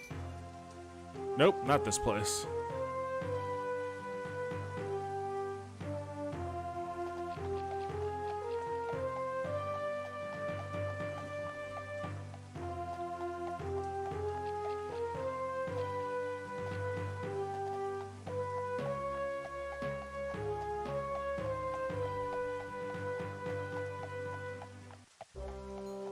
All right, let me see. How do I do this?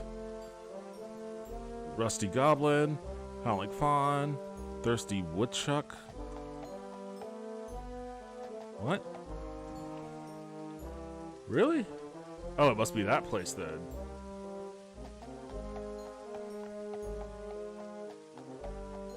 The Pig and Fawn? What's the name of this place?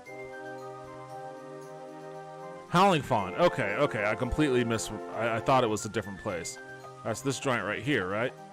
Yeah, okay.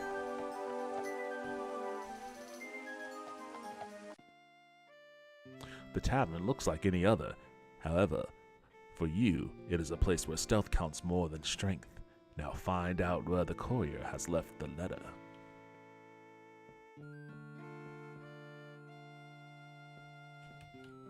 Hold on a second. Let me see. It's like when the U.S. talks about its great military, it's because we spend so much more than other nations. That is a overwhelming contributing factor to that. But it also helps that we're, you know, as a function of that money, of course, sure. We're also situated militarily all over the world in crazy ass locations. Like that chatter that came in like a few months back when I was playing Sid Meier's Pirates. I think I was playing Pirates at the time, and chatter was in Madagascar by way of the UK. He was vacationing in Madagascar, but was talking about like some random big ass air base in the middle of the Indian Ocean. I was like, I had no idea we had an Air Force base in the middle of the Indian Ocean, but we do, and I'm sure we have plenty others situated all over the world. The era of American imperialism was pockmarked by military expansion, serving as the strong-armed henchmen for our economic, I guess, salesmen, for lack of a better word. We can only intercept like 75% now. That isn't good enough. I don't know what you're... Oh, I missed some stuff. Okay. We're the New York Yankees. But the U.S. is close to having anti-ICBM tech. We can only intercept 75% now. That isn't good enough. I mean, 75% now, 85% later. hopefully sooner rather than later. But you know, I have no problem with of all the military expenditures we dump money on, ICBM tech, anti-ICBM tech is the one thing that I think every nation should probably have. It's like having a problem with the Iron Dome. Like, I think every country should have an Iron Dome. Like, I don't agree with the right-wing politics of Israel, but you know, the Iron Dome is a very dope solution for them to have, and I think that every nation should probably have some version of it. Give me a second. I'm gonna get some water real quick.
What's up, Suki?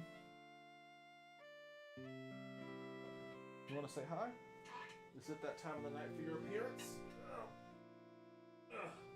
Is it that time of the night? The nightly appearance by Suki the cat. Say hi to everyone. Suki? You don't want to say hi? Okay, you don't have to say hi if you don't want to. Go about your business. Alright, the nightly appearance of Suki the cat. Where's your sister? Oh, I see her. She's passed out on my bed. Alright.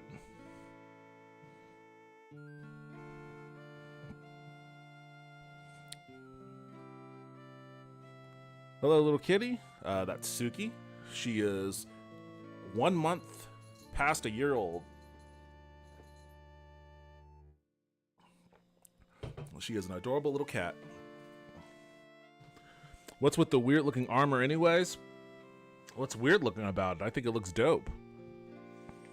I mean, sure, the color is a little mismatch. That's why I was hoping there would be a way to color your armor in this game, but I guess maybe that was a little bit too advanced for 1997.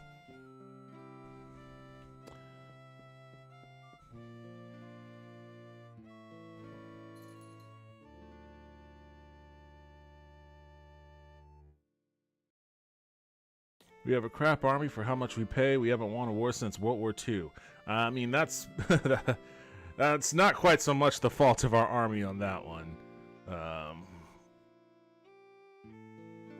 Is there two? Or is that just a fucked up texture? Damn it! God damn it!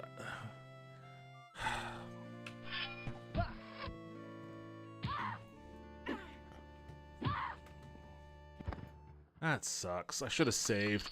I should have saved before. That's another fucked up bug.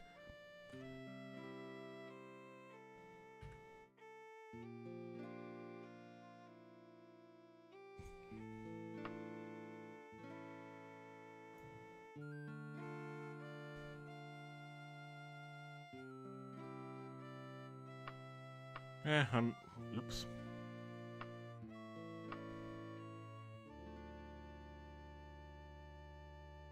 Yeah, I fucked that up. I'm not gonna get my quest reward on that one. But there was no way for me to pick up the letter without picking up the other thing next to it.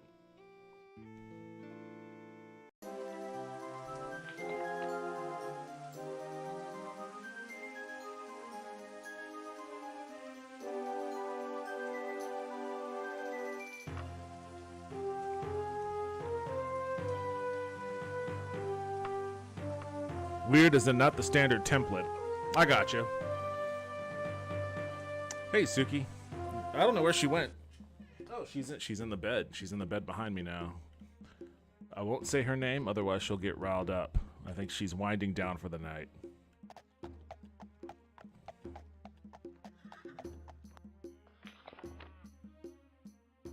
Oops.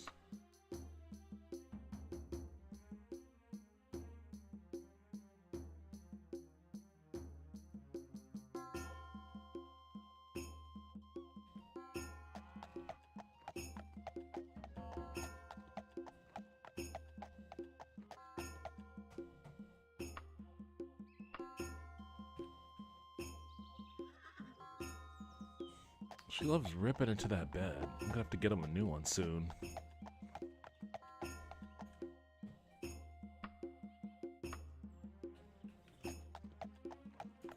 Come on. I can't remember which tavern this dude was at.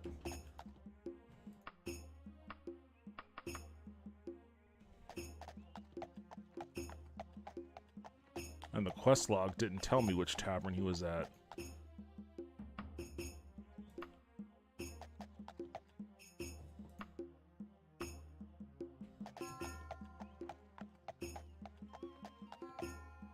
I failed this quest anyway, so I should just give it up.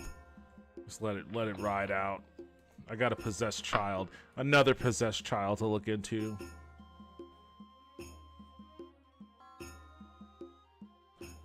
Victabith Wickford at the Dead Gnome.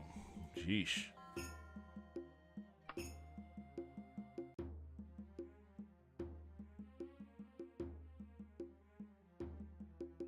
The fuck is the Dead Gnome? Oh, it's at the very top. All the people around here suck. They don't want to tell me anything. Okay, she told me. Southwest, thank you very much. Alright, very bottom corner.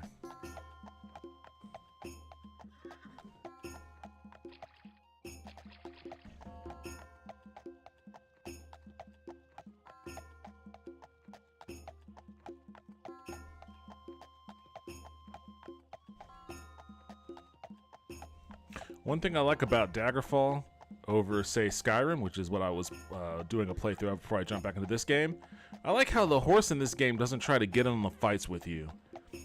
Every time I'm riding my horse and I get off to like fight somebody, the horse always gets in the way and like wants to jump in on it. It's like, why is this horse so damn aggro? He just wants to fight everybody along with me.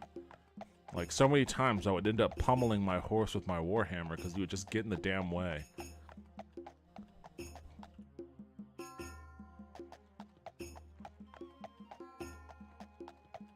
I don't know if your horse can die in Skyrim, but I don't want to find out because I actually spent good money purchasing them.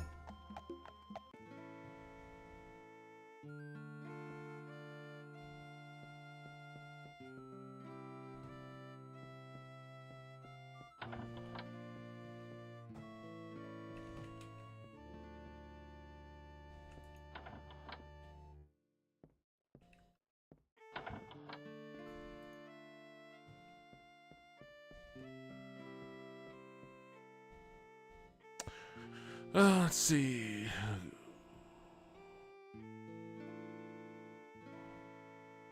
Uthric Wicksmith.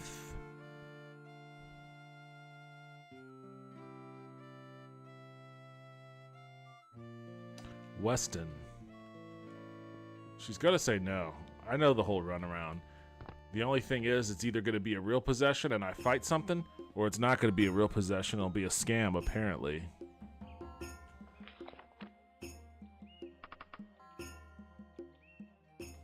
Do merchants in Skyrim have limited gold like they do in Morrowind? Yes. That's another annoying thing. So, like, I'll end up looting all this stuff, but I can't sell it all because the merchants in town will run out of gold.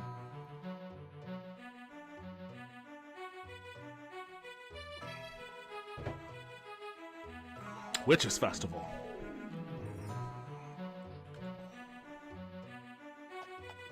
Who am I looking for? Uthric Wicksmith.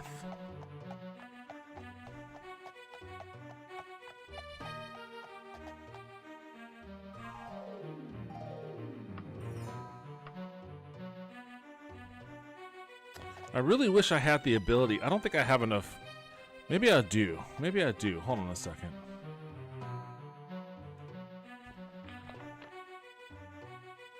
You know what? Before I do that, let me save. Because I don't know if failing or anything like that is going to put, like, heat on me.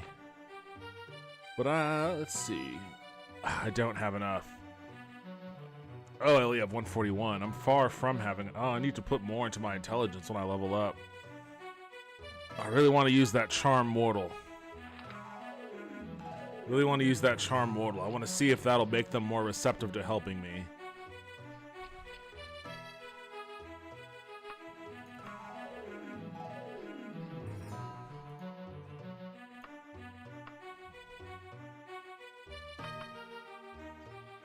Greenford residence. Right behind me.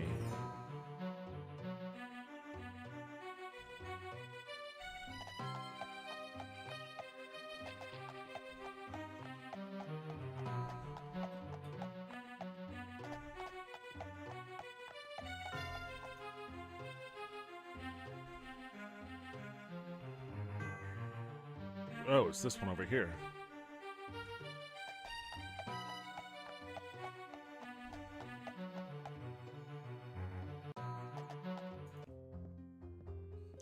Oh. Naked ladies. We'll just ignore that for the purposes of what the fuck? What are you doing floating? Why is your head in the ceiling and you're floating in the air? Sorry, you lay down here. Okay, so I gotta talk to the child, of course.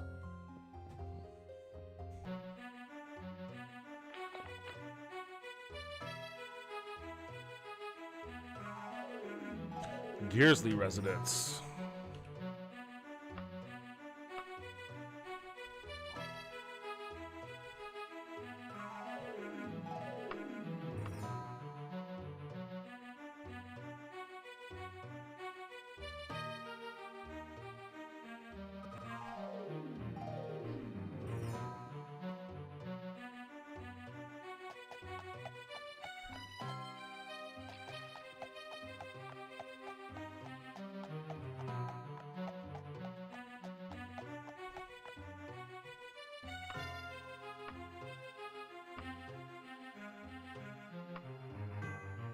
Thank you very much, kind sir.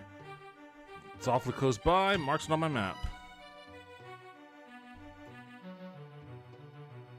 Wait, how close by is it? It's not that close, guy, but sure, okay. Good thing I'm on a horse. I use a mod to give merchants in Skyrim more gold. They don't have enough sometimes to buy all my stuff. There's a mod for everything. Hey,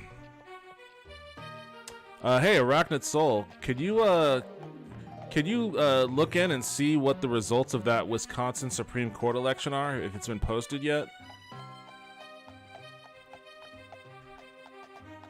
I'm very curious about the outcome of that.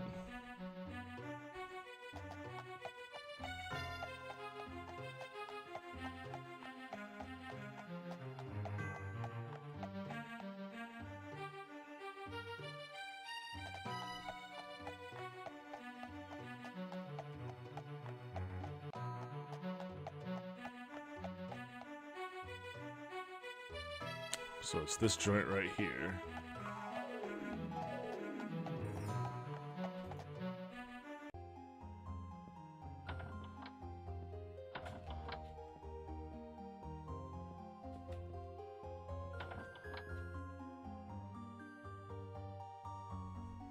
Collie-eyed mortal Greel. Open all your veins and swim in your blood steaming. They call me Dagorugoth.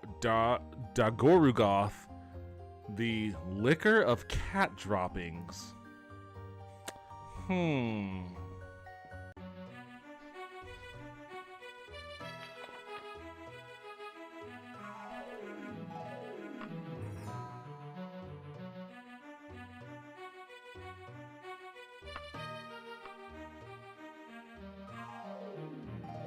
reports are that liberals are projected to win. Okay.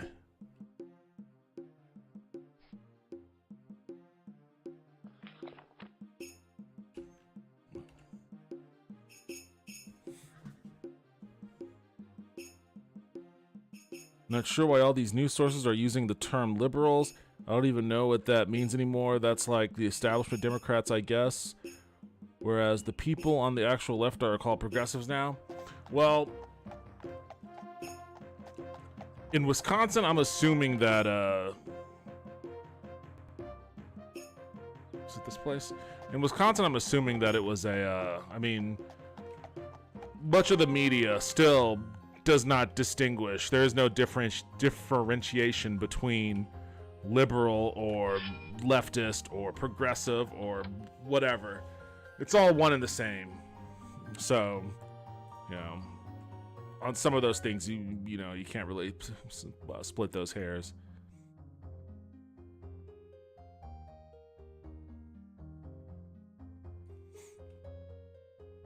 I forgot. I'm not trying to fight this guy. I'm just getting a little magical dagger from him.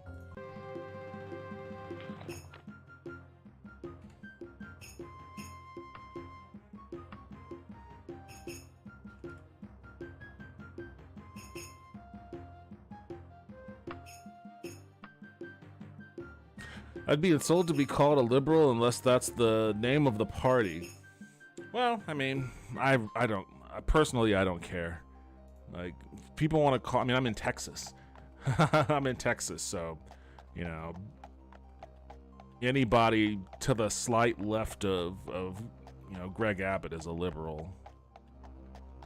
And there's really not much distinguishing between a liberal and a progressive in a state where neither has power, where neither has a whole lot of power. And, you know, it's, you know, even if you aren't a liberal, recognizing that that is still, you know, a very important component to like your whatever base of power that progressives want to maintain or establish in this country. You know, a lot of that is going to come from coalitions with liberals. I'm going in the totally wrong direction. Like, you're gonna have to have those coalitions with liberals. So I don't really, you know, if somebody wants to call me a liberal, I don't care. Sure, I'm a liberal, whatever you want to say. You can call me whatever you want, just so long as you agree with the policy proposals I agree with. I've won a fair number of people over with that tactic. Sure, call me whatever you want. How do you feel about single-payer healthcare, though? Or what do you think about, you know,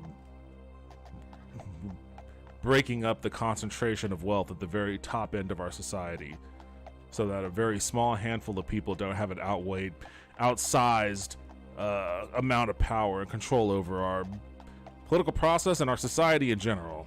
How do you feel about that?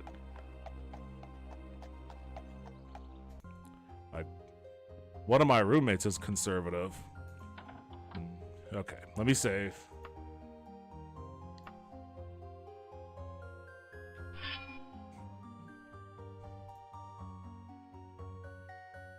Is this another scam?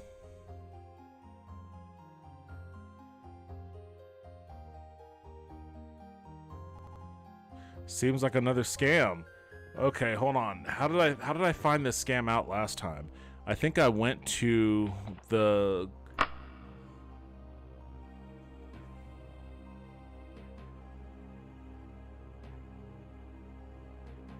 Dead Gnome. Let me go to the Dead Gnome and try to find...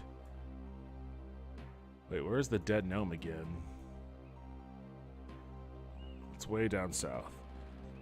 Let me go to the Dead Gnome and see if I can find that person.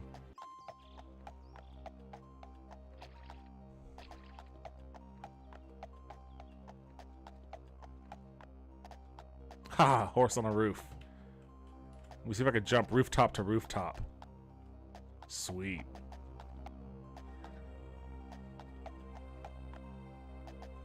Aww. Y'all ain't seen shit like this before, Wayrest. This is how we do it in Daggerfall. We got horses on the roofs. Oh man, he made that distance. This horse. Oh, not that was a little bit too much. That was a little bit too much. Okay. I'm sorry. I'm having too much fun jumping from rooftop to rooftop with this horse. But I got on it again. Oh shit. Horse in the cemetery rooftops now. Disrespecting your dead. All right, keep going, guys. We gotta figure out where this person stole our holy dagger.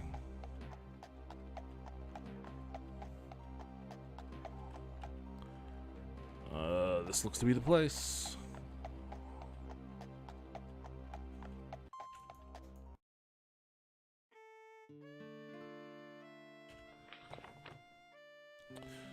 Let's see.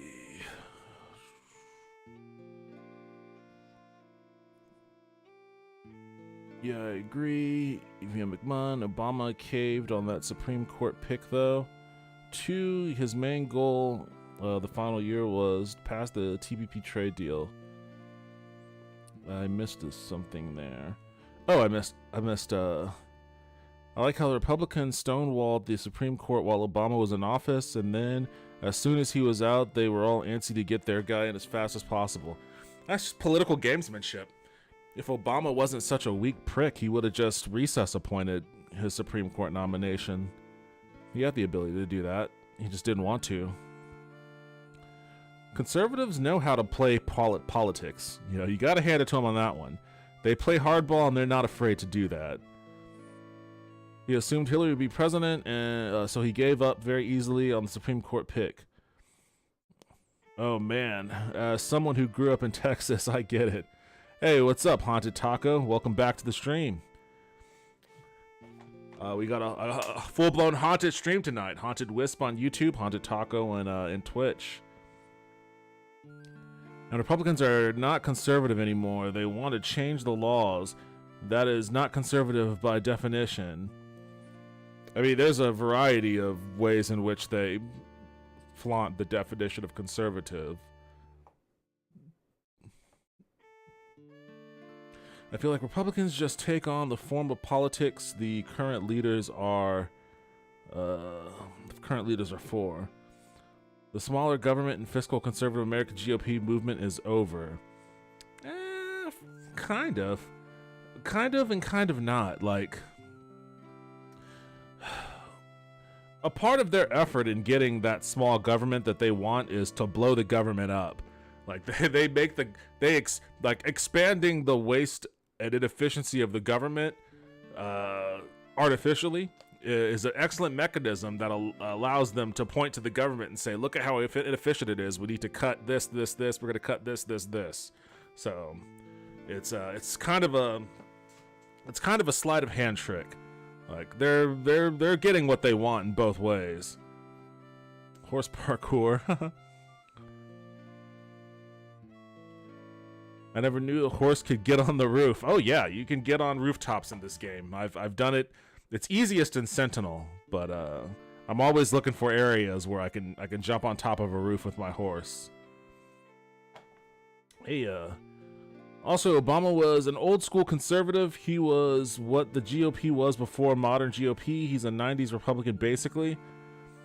For the most part, I mean, he was more progressive than Clinton, for whatever that's worth. And for whatever it's worth, Biden is more progressive than Obama. So, you know, they're moving in a direction. Is it enough? Is it far enough, fast enough?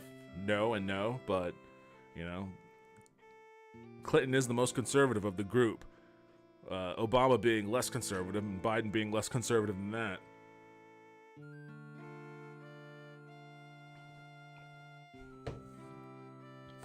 But I mean, that was a completely different political era.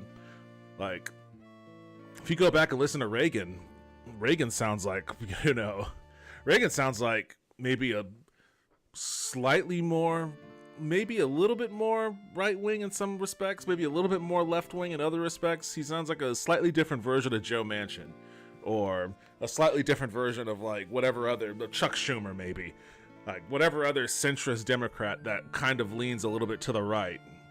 Like, the Republican Party has, you know, they've, in some respects, they were much more progressive back in the 80s, as psychotic as that may sound. But that's only because they spent, you know, 30 years dog whistling to a base of voters that responded very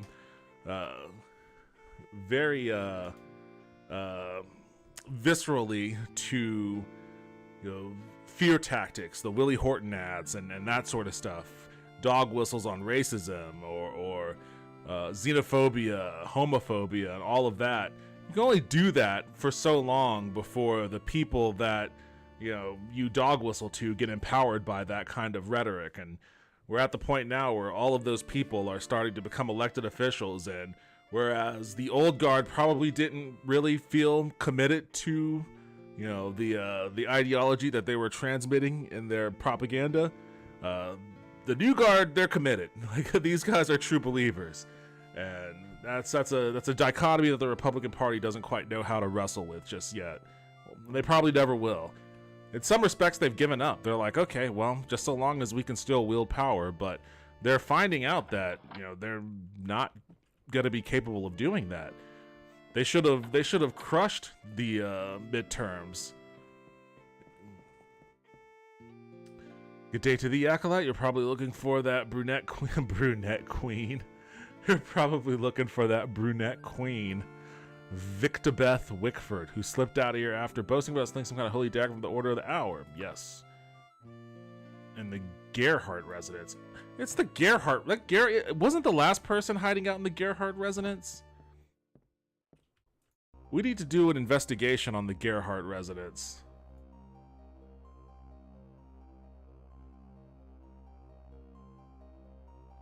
No, I guess that was the Gers-Lee residence. I don't think I've ever been to the Gerhardt residence.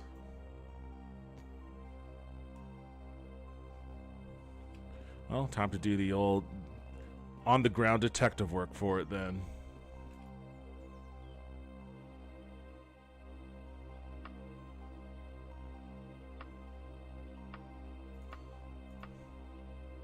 Southeast. Oh, I'm looking at it. You could have just been like, it's this place right behind us. You jerk.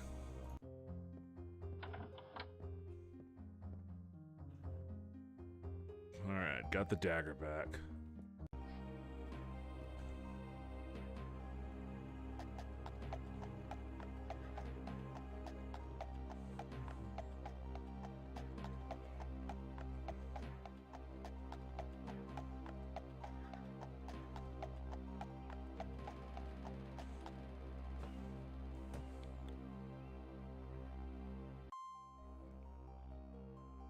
Yeah, the Southern strategy dog whistles of the GOP.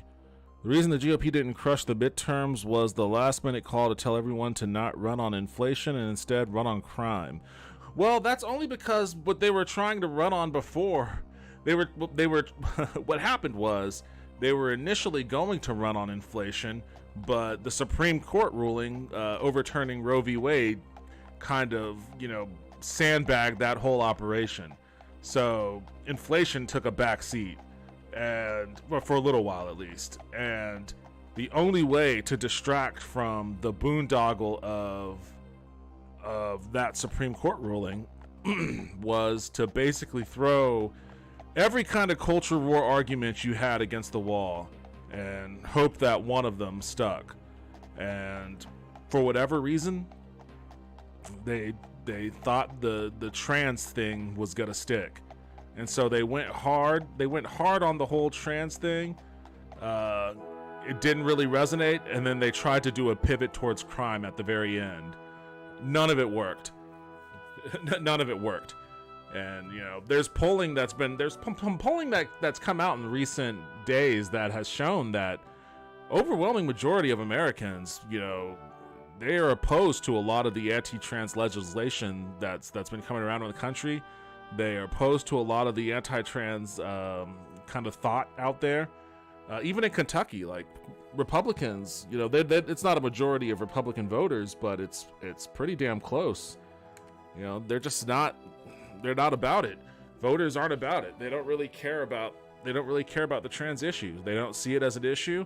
And to the extent that they do see it as an issue, they think that Republican politics is overstepping its bounds, so it's not a winner for them. They haven't figured that out yet, but they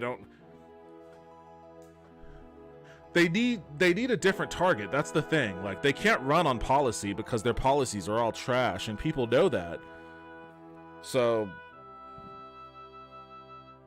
they used to be able to run on immigration, and that was that was Reagan's whole thing. Immigration, the amnesty offered. His immigration plan was, again, by today's standards, pretty progressive. But running on immigration, you're running on crime, tough on crime and all of that. But that ran its course in the 80s and 90s. And then in 2000, it was about the war on terror. It was all about the war on terror and the war on Christmas. And, that ran its course. Like, people don't really think about terrorism or care about it that much. And to the extent that we do think and care about terrorism, it's usually at the hands of some mass shooter. They don't want to go near that argument, because then we start talking about gun control and shit. So, like, they've really run the gamut of, like, distraction issues that they could obfuscate their economic domestic agenda through. They're hoping that it could have been, for a while it was the gay stuff for a little while. That was a big plank of the W years. But, America, for lack of a better expression, turned on them in that one too. So they're trying to hope, they're clinging desperately that, they could make something happen with all this anti-trans stuff. But it's going to end up the same way. They're going to end up with nothing to show for it. And as they keep running out of things to, like, use to galvanize their base and polarize the opposition, they're just going to keep losing, elections. They're going to keep losing influence, and there's not anywhere they're going to have to turn to except for revising their actual policy proposals. They're going to have to change something, like tax cuts. Tax cuts don't sell for anyone anymore. Cutting deregulation doesn't sell for anyone anymore. War efforts. It's funny how the Republican Party has somehow, in some weird way, refashioned itself as the anti-war party. That's a unique pivot, and if it wasn't for all the other deplorable things that they really champion themselves behind, I would say that pivoting to being the anti-war party is kind of a unique thing that they might have been able to actually gain a little bit of ground with. But, there's a million other blunders that confounds their previous blunders. I don't know, I've got my views. I guess genuinely they don't have an exact label where my affiliation lie. At least in terms of avoiding a political chart, anybody who doesn't really affiliate themselves, or at least have any sense of free thinking, are looking at a lot of what goes on in the world of politics eating popcorn. If they're even looking, honestly, a lot of people just don't pay attention to it. Not because they're not interested, but because, like, at a certain point, you were interested, and then you realize that it doesn't matter. It's not affecting you. You could do all of the voting and the, letter writing, letter campaigning, petition.comming, and all of that other stuff. And end result is nothing different than, the decade prior. Then, what are you wasting your energy on? You can be relaxing on a beach somewhere. Don't mention the winning issues, and instead mention an issue that most people don't have on the top of their list. They can't mention, the Republicans can't mention the winning issues because the winning issues are losers for them, So that's their chief problem. I live in the middle of nowhere. Politics are quite quiet out here, and I like it that way. All politics are local, all politics are local. So if it's quiet out there, it might be because nothing's going on, or something's going on that's being kept from you, and so long as it doesn't affect you in a negative way, that might be enough. That's usually how people go about their day to day, as some people classify that kind of thinking as selfish, like, it doesn't affect me, I'm not gonna bother worrying about it. But honestly, it's an appropriate survival tactic in many ways. Like,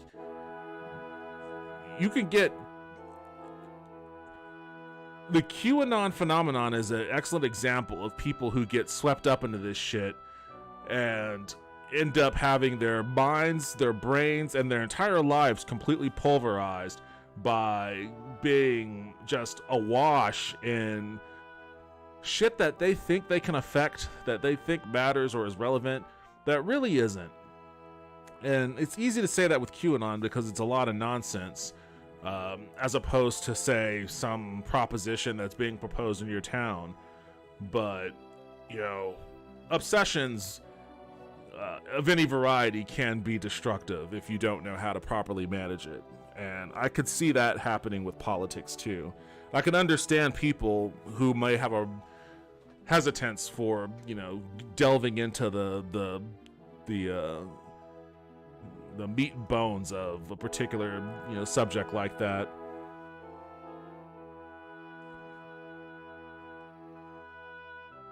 But at the same time, in response to Arachnid Soul's next message, trans people have been here and will be here. You know, there are situations like that, you know, with respects to marginalized people being oppressed by domineering systems.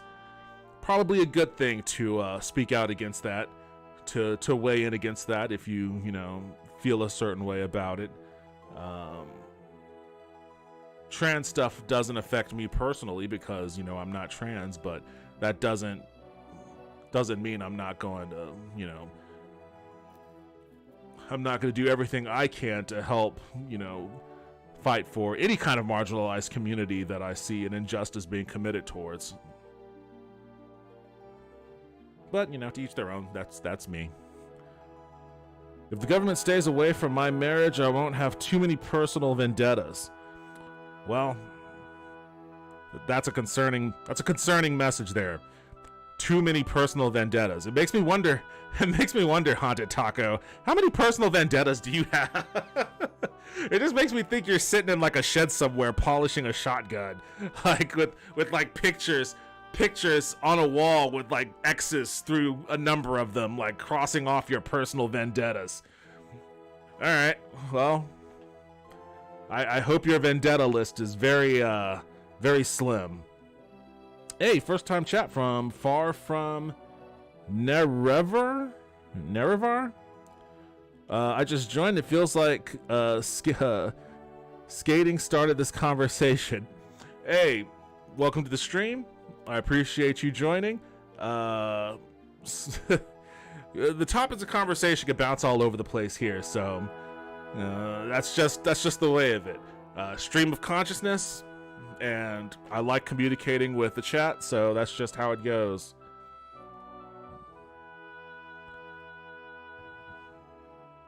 Oh, Akatosh, you're saying Akatosh. I just joined. It feels like Akatosh started this conversation. Well, maybe. I mean, I am basically Akatosh's errand boy. And they can't be hypocrites by claiming the party of personal freedom and then telling people what to do with their own body. Yeah, that whole party of freedom thing is, I don't know if anyone buys that anymore.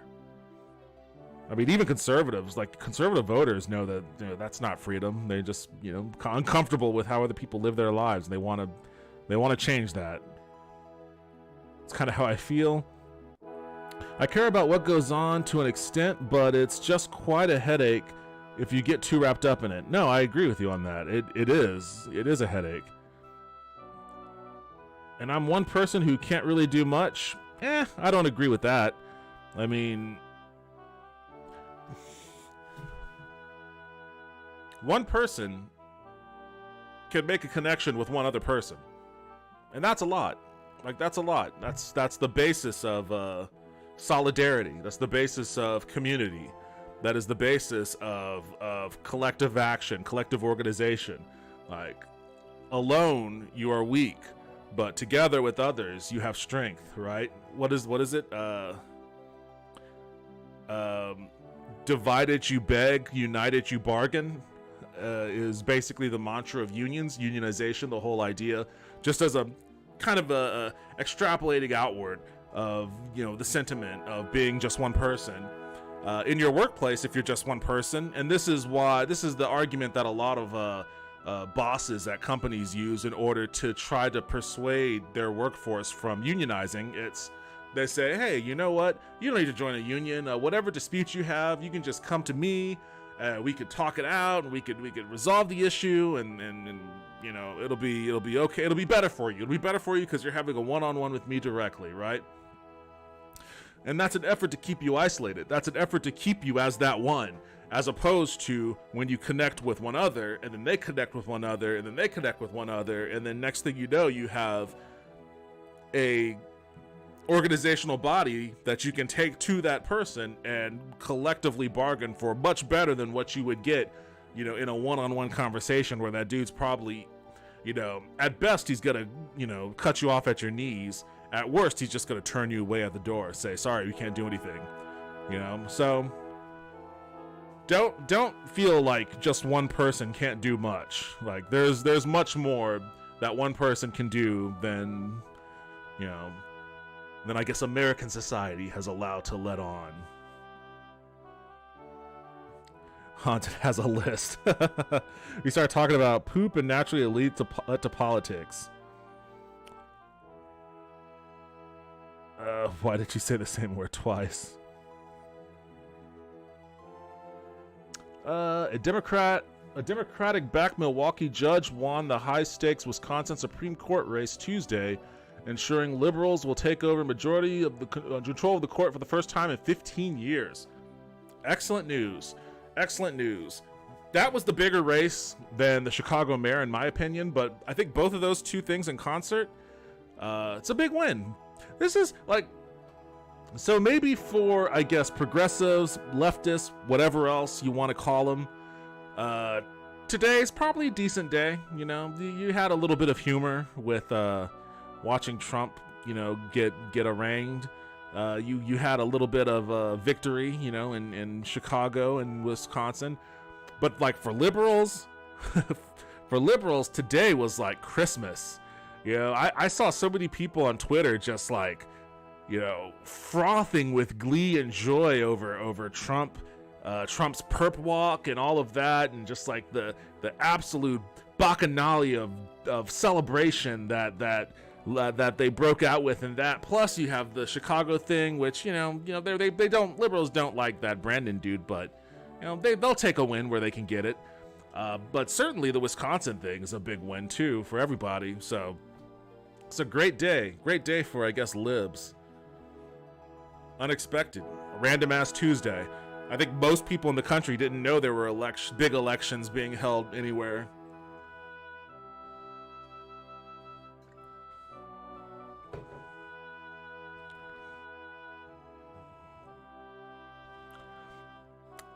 Yeah, that makes sense. Yeah, progressives had a good day today. Liberals came when Trump did his strut. I'm kind of upset that we're not going to get the mugshots though. We should have gotten a mugshot out of it, at the very least. Thank Akatosh, that situation resolved. You can never really tell from the start whether an exorcism is really merited or not. You've done well, Valen. Accept this holy dagger. You keep giving me holy daggers. You know what?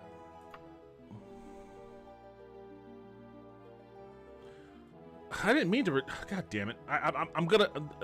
I have to travel. I'm going to Sentinel. Okay. I put this off long enough. I'm going to Sentinel.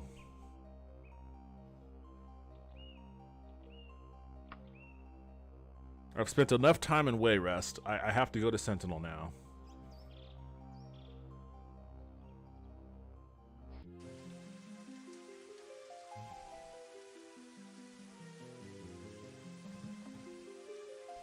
Liberals came when Trump did his strut. Speaking of AI talk.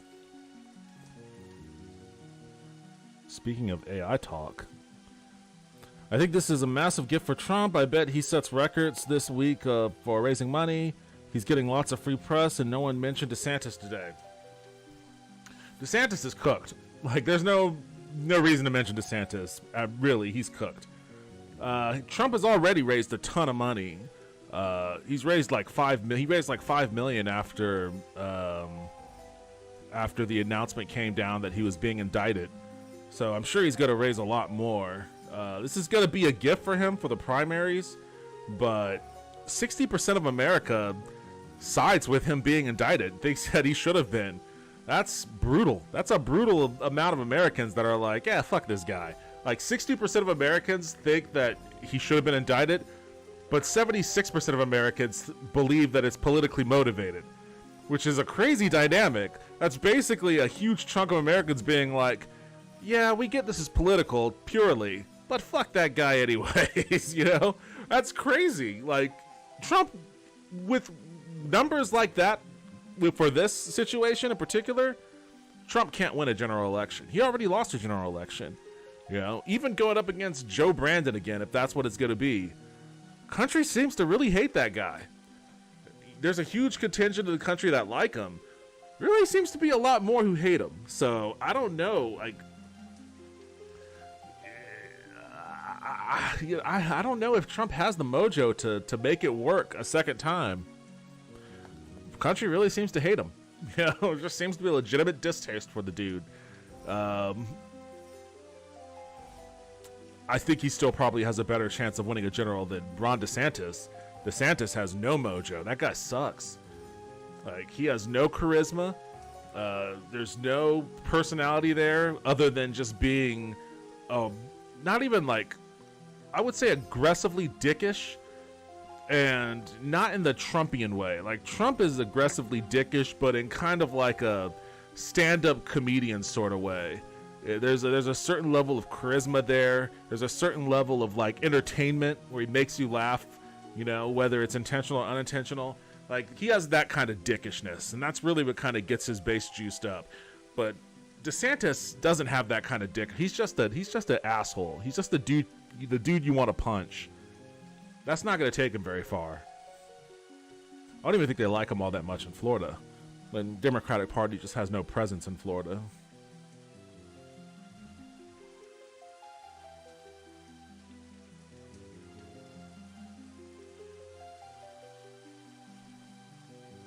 Did you hear about people getting angry because someone made AI art of the Don Man running from the police? I loved that AI art of Trump being like arrested and he's like struggling with the cops and shit. They're like picking him up. I loved it.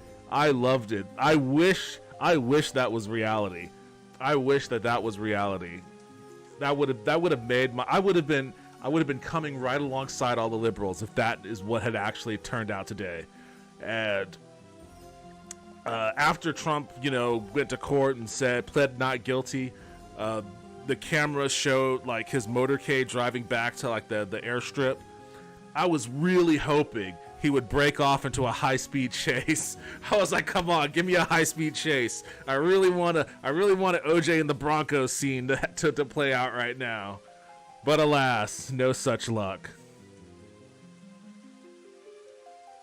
You could turn on choose quest in options. What do you mean?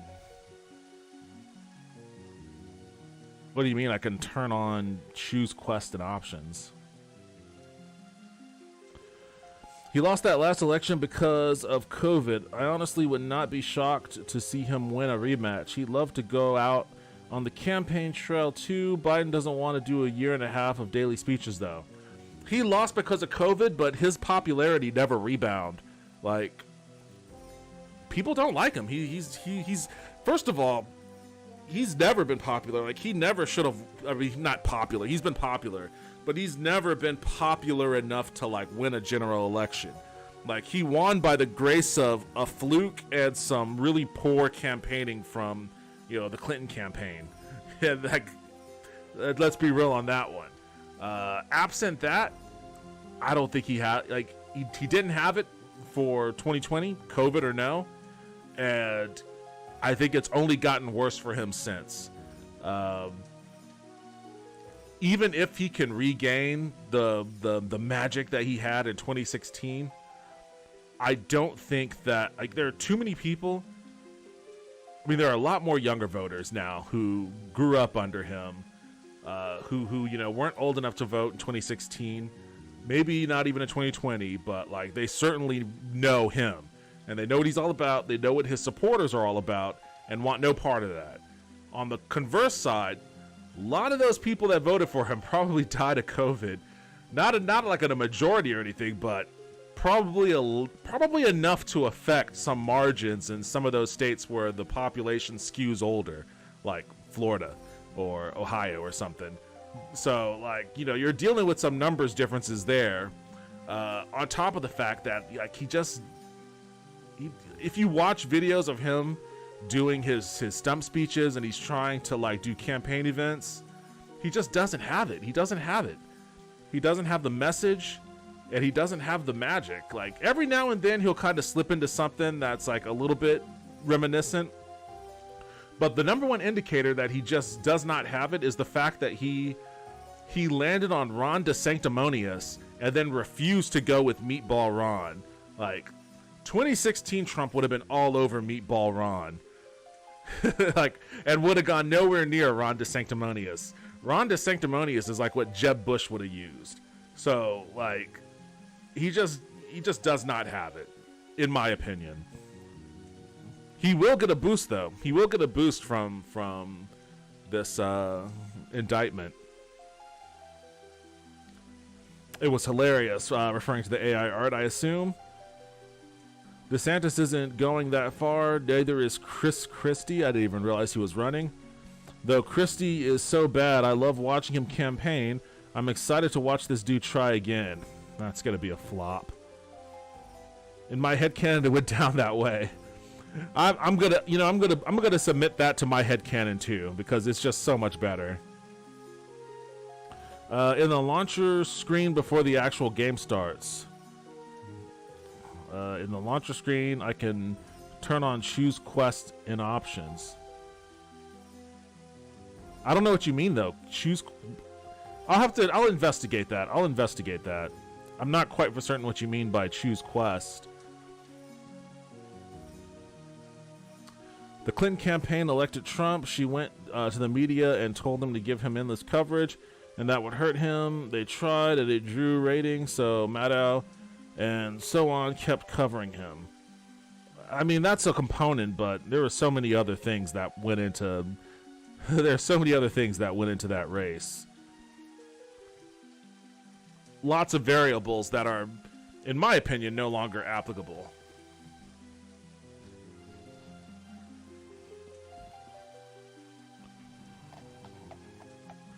Florida has Val Demings, a Democrat who used to be chief of police in, like, Orlando. I know she was running for something. I think she lost. Florida is a cesspool for the Democratic Party. Like, they just don't have any kind of organizational structure. They don't have any kind of, like, viable bench to pull prominent candidates from. And they don't have any kind of mechanism for which, when they do have a decent candidate, to, like, actually support that candidate. I don't know what happened to...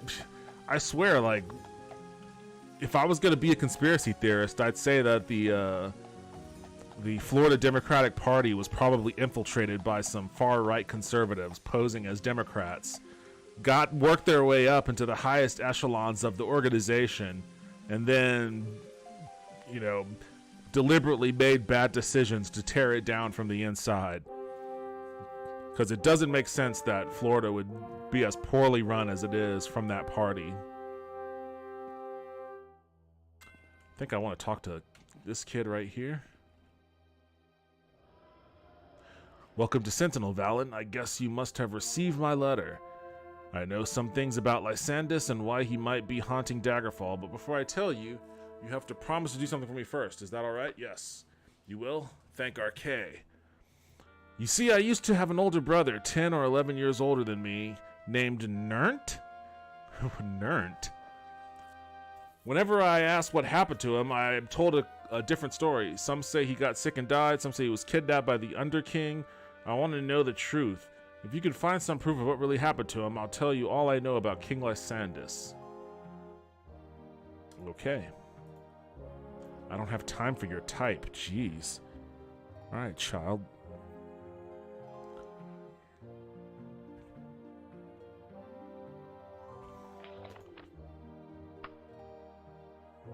horse to keep there.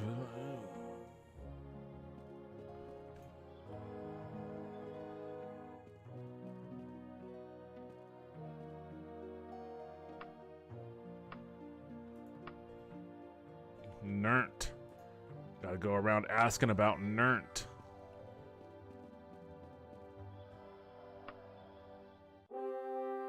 Anyways, yeah, I don't know a whole lot about Val Demings, to be honest. I know that she was a cop, which is all I need to know, really. I mean, she ran a campaign of some sort that didn't really do very well.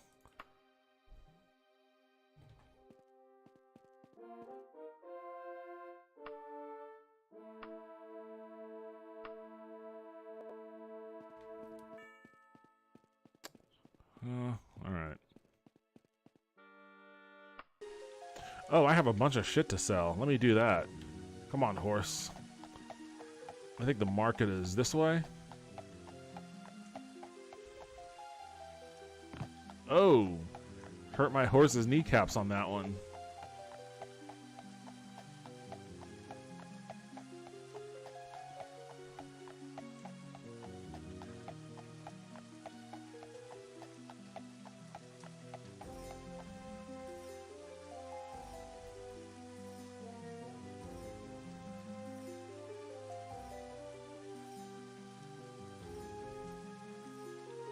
Oh, it's to the south. Oh, that's where it is. I went the total opposite direction. It's to the... I went to the northeast. It's to the southwest.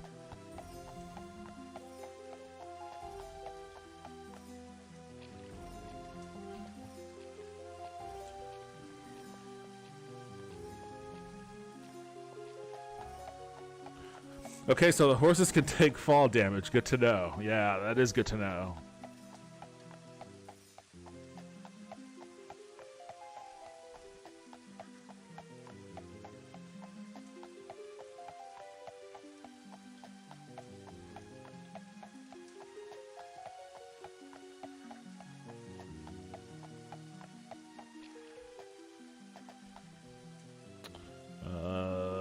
Due south.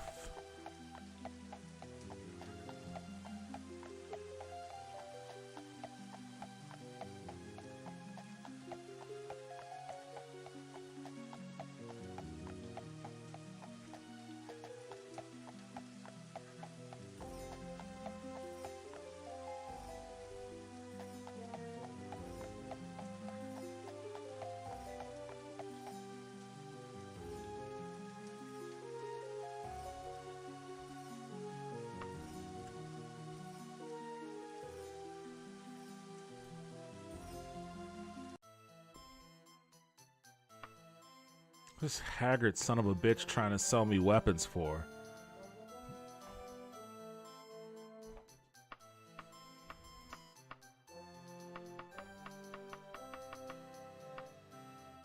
Oh man, I have so much in here. Let's make sure I'm not getting rid of something that's better than what I have.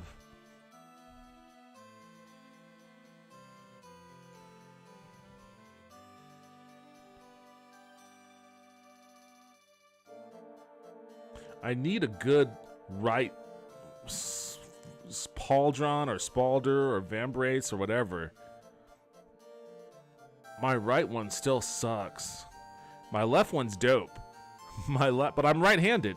My left one's badass, but my right one's still shitty.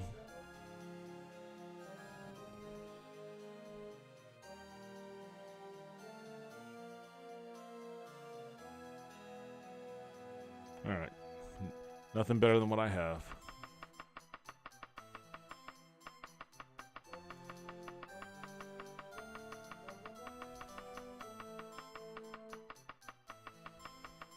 You know what? Now that I think about it, I have an unfinished piece of medieval armor in my room. I've been meaning to finish it, fix it up, and then go to Ren Fair. I think the Ren Fair is still happening.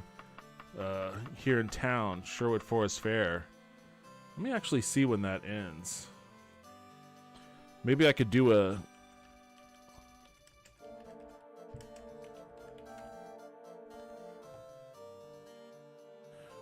Maybe we could do a IRL stream from the Sherwood Forest Ren Fair.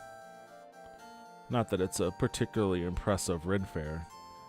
Oh, it's kind of neat. It's kind of neat. Open weekends from March 4th to April 23rd, so I still have a little bit of time. Probably not enough time to finish my armor, but at least time to go visit.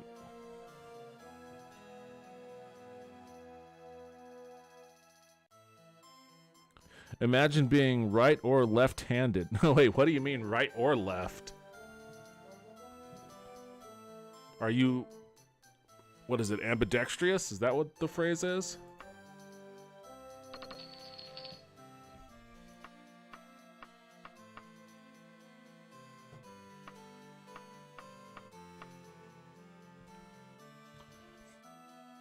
Yep, I am ambidextrous. Well, la-di-da. I can't even load a dishwasher with my left hand, let alone do anything that's actually gonna... See, all of these are the left ones. Why can't I find a right one? This is discrimination against right-handed people. Which has to be like some form of revenge. Here's a right vambrace, but it's the same armor as the one I have here.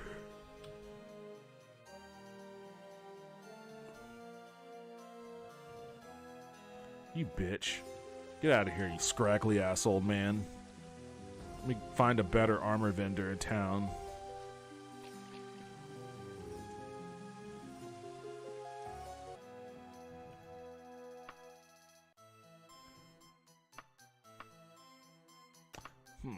Really? I only have one book? I thought I had more than that. 200 golds. That's not nothing.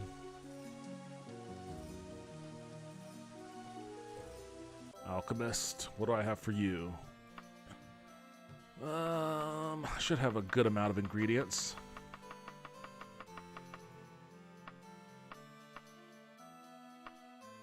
Sure, sell that while I'm at it.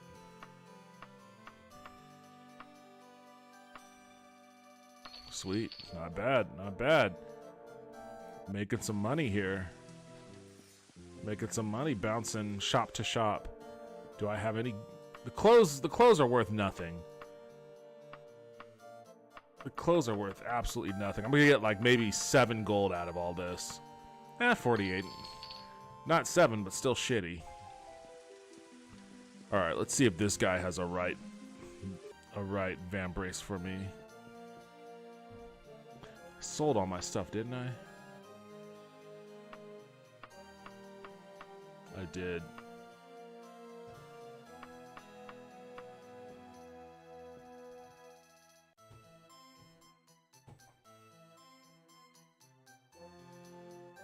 To be fair, if it makes up for it, I can't see. Wait, you can't see? Are you saying you have bad vision or you're legally blind?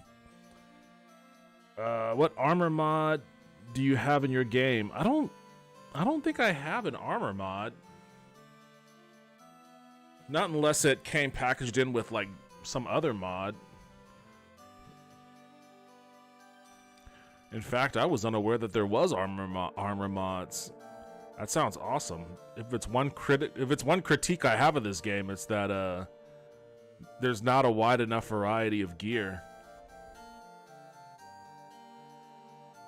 I mean, I have more critiques than that, but certainly one of the more annoying ones is the lack of variety of gear, in my opinion.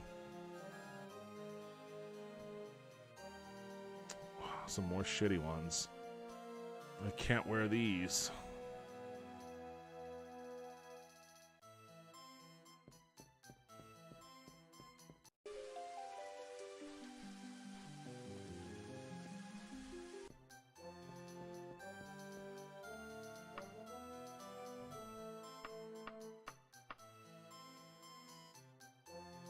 Oh, I have a wand in my inventory for some reason.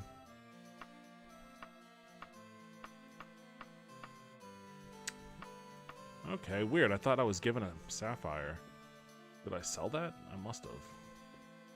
To who? I have no idea.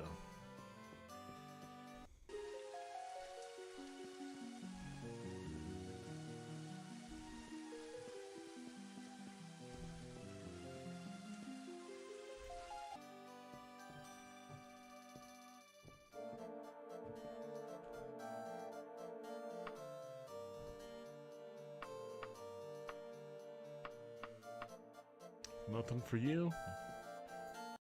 Where's the guy that buys like art, holy relics and shit? I'll check in on you in a second. I think it's this guy.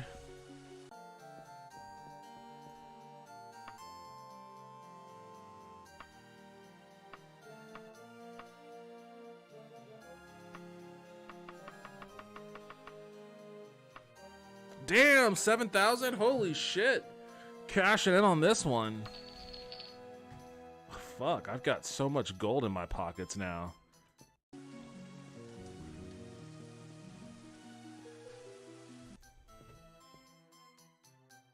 I think I sold all my weapons.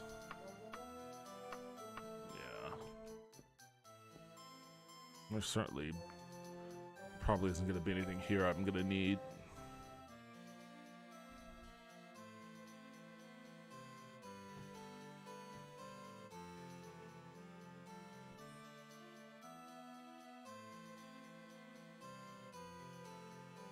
See. Yeah, my game doesn't have brigandine or fur armor in it. Oh, okay, interesting.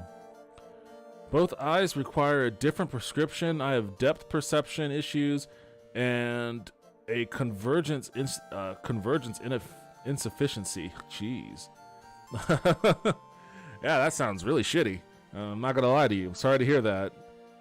But hey, at least you can write letters with both hands. Damn, 7K. I can see well enough with my glasses, but I can't do much without them because it's hard to see anything, near or far. Now, is that something that you can get, like, laser eye surgery for? Or is that just a condition that, you know, you're living with, regardless?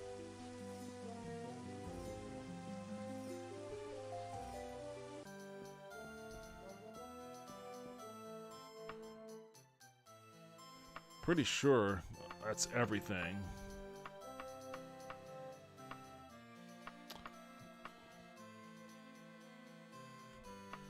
Oops.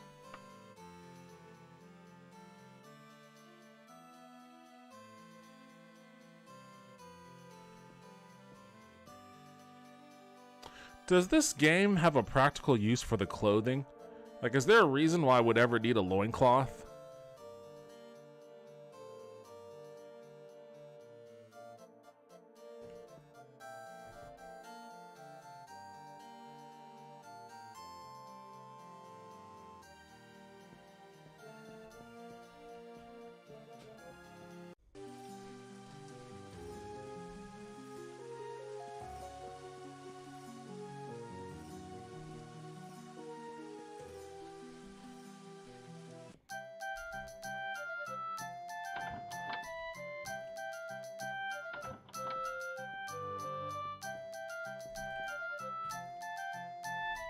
Borp? This kid's name is Borp? God damn, dude. Your parents hated the shit out of you. I don't know which is worse, Borp or Nert. Damn. Alright, Borp. See you later, pal.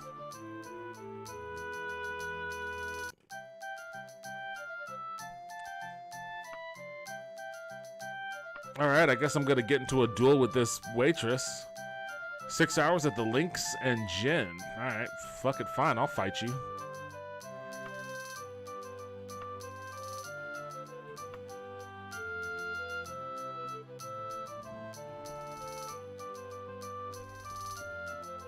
See you later, Borp.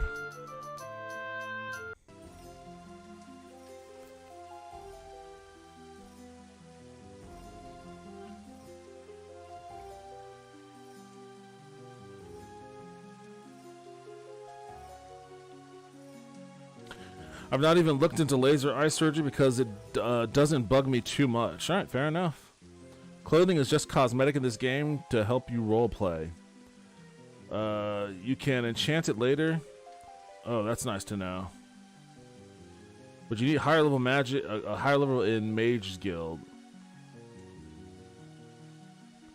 The mages have me coming up slowly in the ranks still. I'm purely doing missions for them. Can you enchant armor? You can enchant armor, can't you? Or is it just clothing you can enchant?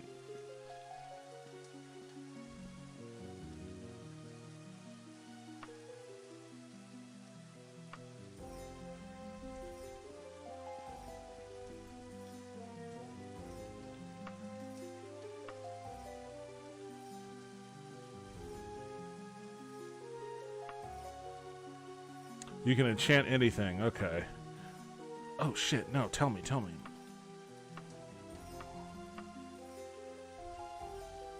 Thank you.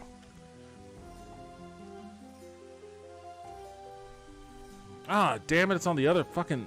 Fine. Come on, horse.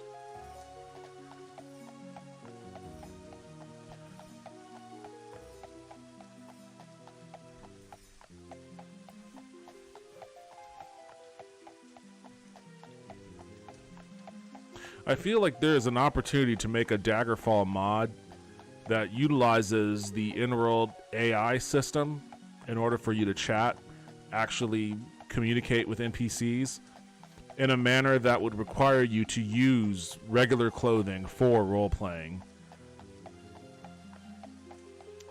I feel like that's something that could be done, should be done.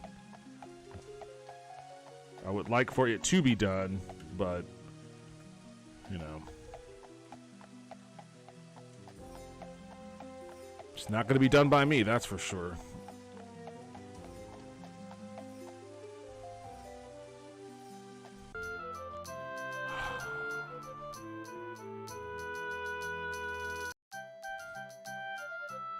He has a cool name.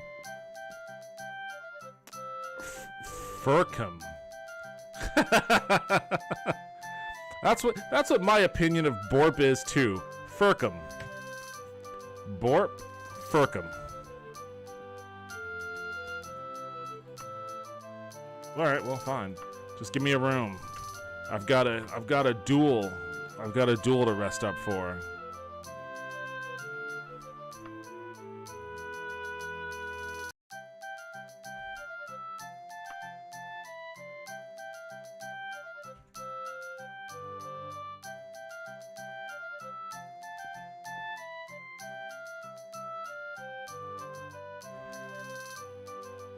Hell yeah.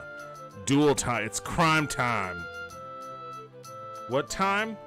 Crime time. Where are you at?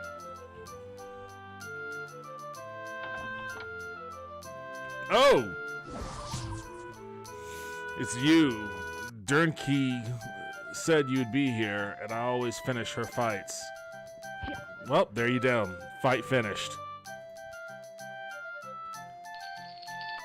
Damn, she came rocking a Daedra heart.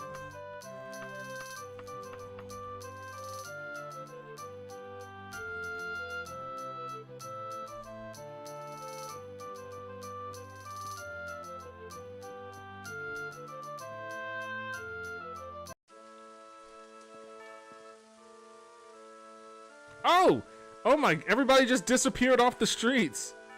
There were literally people walking in front of me and then they just vanished.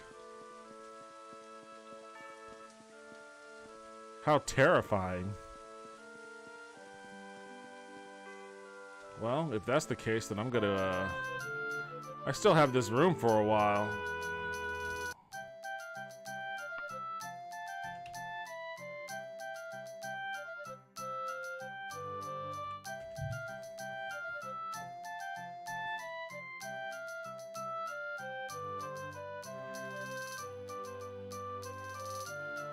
It's better than my name. I wish my real name was Taco. There was a football player named Taco. I don't know if it was his real name. Let me look him up. I want to see. I want to see if that was his real name.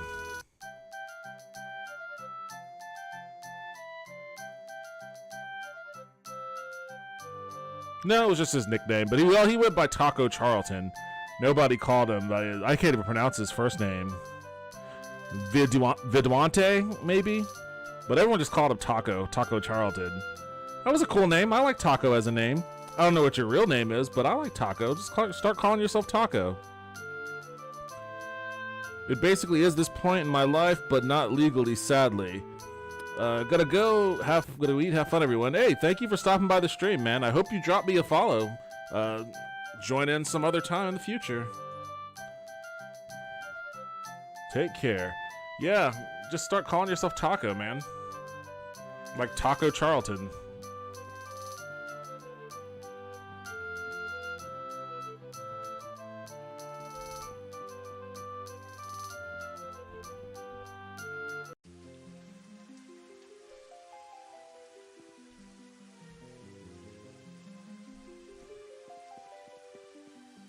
I do call myself Taco. I've been called Taco since I was little. By everyone. Alright, well, there you go. Problem solved.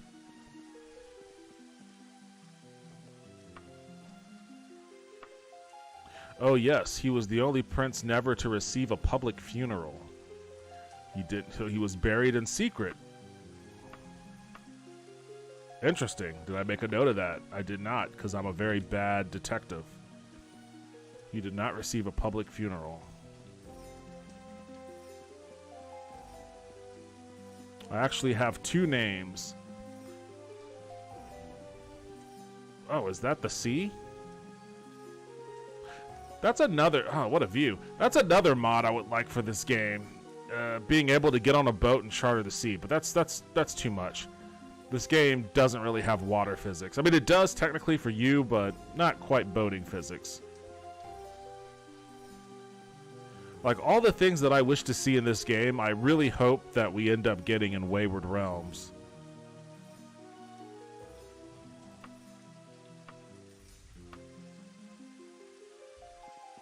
I keep forgetting to ask about the Underking as well.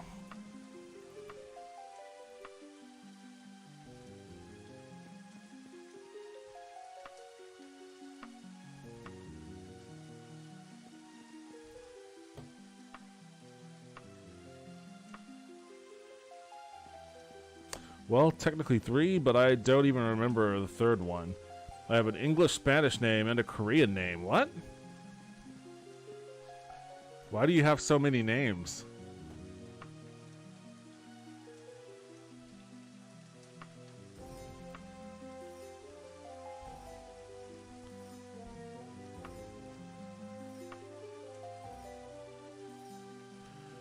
I wouldn't want to be called no gossip, but he was the only prince never to receive a public funeral. Okay, well, that's the second person that's told me that little tidbit.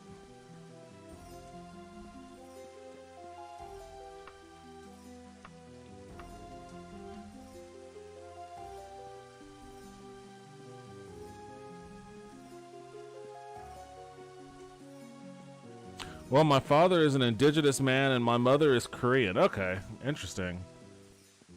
I mean, I guess that explains it.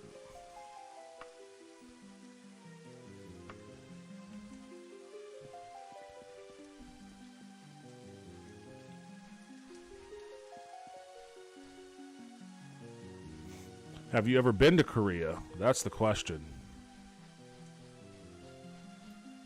I gotta say, I've been to South Korea when I was a kid. I was young. I have vague memories of it. I have very strong memories of a particular incident that happened there, but everything else is kind of vague. Would like to go back, though. Like, Korean food, probably my favorite.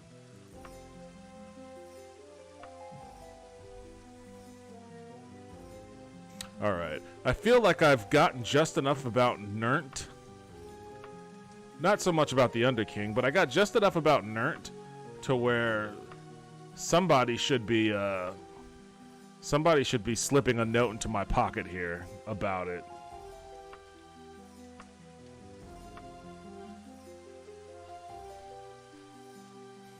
Yeah, no, I haven't. But my significant other and I plan to go.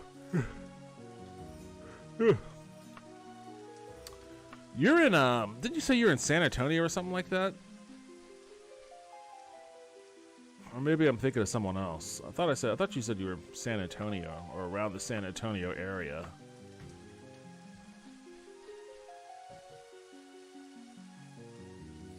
I met some of my Korean family long ago, but after my grandmother passed, they really didn't come over to this part of the world anymore.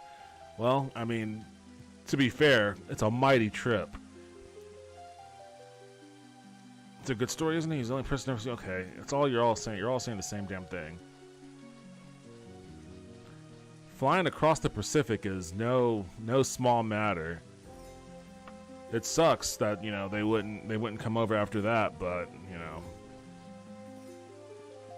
it'd be that way sometimes, I guess. I was gonna go in 2020, but the world kind of died. Yeah, I had some 2020 travel plans that were waylaid too.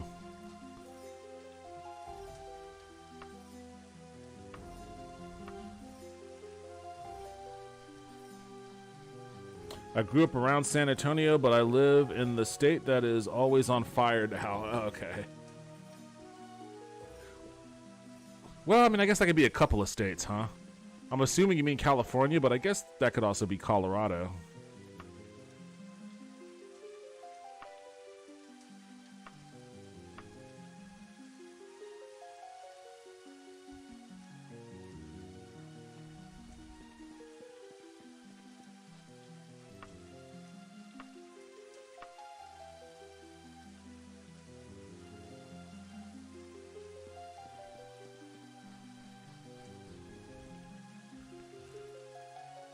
Is there some kind of guild over there?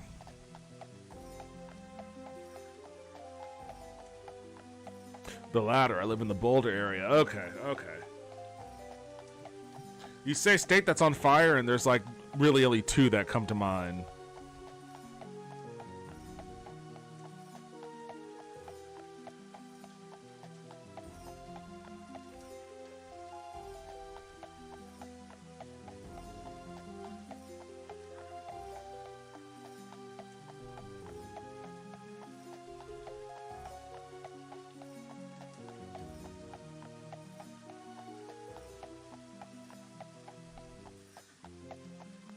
Fuck is this? Oh, is this the mage? This is the mage guild.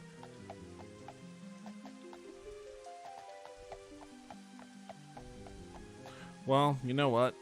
I think I'm gonna save it, and then I'm probably just gonna call it. Actually, I've got that box to open. Yeah, I got that box to open before I bounce, so let me get to that. Yeah, Suki, it's time to open the Sakura box. Let me put on some Sakura box appropriate theme music.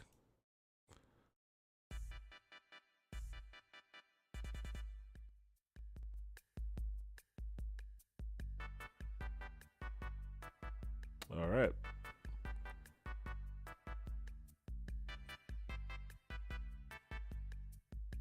My Korean name is cool, but only Korean family use it. Wait, why do you not use your Korean name if it's cool? I'm curious now. What is your Korean name?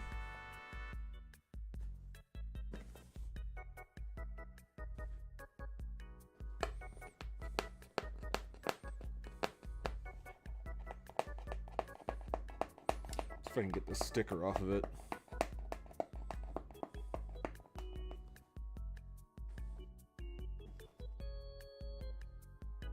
Nope, that's on there pretty good. But I am going to get that off. Let me get my scissors real quick. I don't know. I just grew up using my English-Spanish name mostly. Okay, I mean, I understand that. But if you've got a cool Korean name, I would lead into that. Maybe blend it into taco somehow.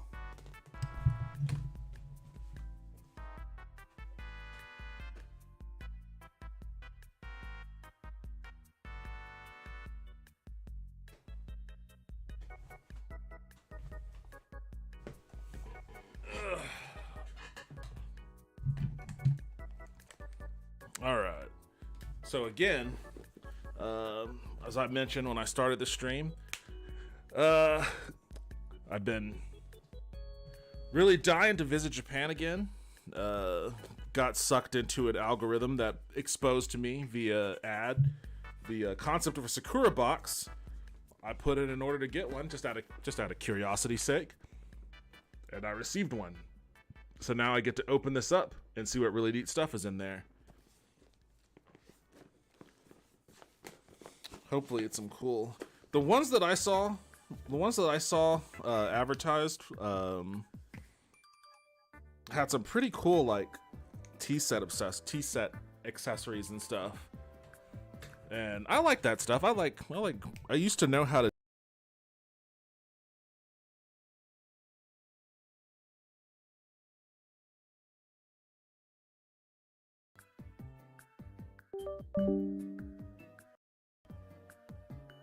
back. Am I back? I accidentally unplugged my mic from my computer, so hopefully things are gravy again.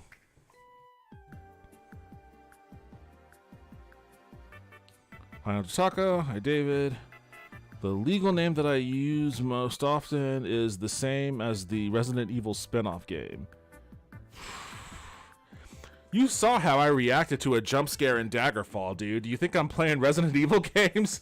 I wanted to visit Japan for ages. Yeah, I grew up there when I was a kid. I haven't been back since '96, but like I've been super jonesing to go back recently, and I aim to still. I want it to this year.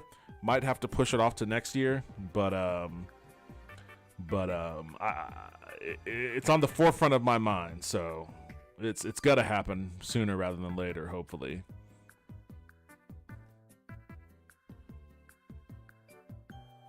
Except mine has an accent mark. Yeah, you're back. If you played Fallout New Vegas, there's a companion. I mean, I'll just Google Resident Evil later. The only names I know from Resident Evil is Leon and Chris, I guess. That's all I know. Leon and Chris. And I think Leon was in 4. Was he? All right, let's see. All right, they start off with a very pleasant, nice to meet you. Let's have tea. Okay, so am I gonna get some of that in here? Seems like they're hinting at that. They have a nice little letter. Greetings, Sakurako family, blah, blah, blah, cherry blossoms, all that sort of stuff. I'll read that later. What is this? Okay, I guess this is just like a little pamphlet of some of the stuff that they have in their boxes, I guess. So I guess I could look. I have this thing. Looks like a gummy. It's like a gummy of some sort. Let me see if I could find it in this catalog. Looks pretty tasty, but Japanese candy could tend to be a hit or miss thing. Depending on, like, if you're spoiled on American candy, then any kind of candy that's not from America is going to be weird because it's not going to be like 1,000% sugar. Okay, these are the Sakura soft chews. Hold on a second.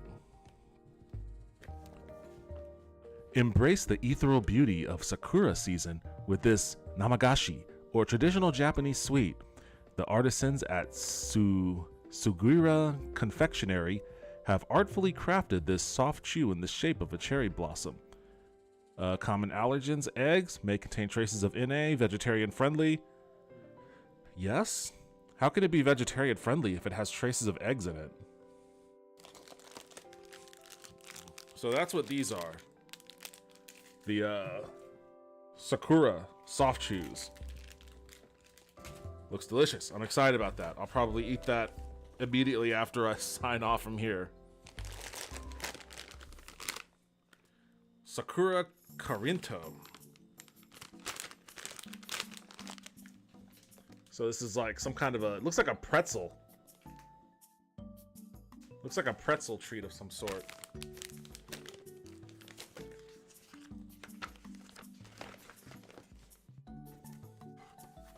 Let me see. What is this called? Sakura Carinto?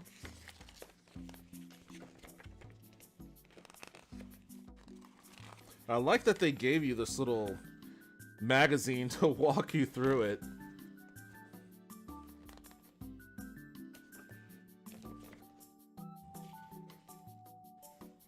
Well, the name isn't the name of the character, it's the name of the game.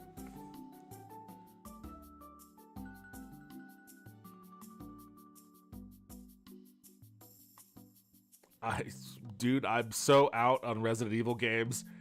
I'm like, Veronica? Is your name Veronica? Or Code? Is your name Code?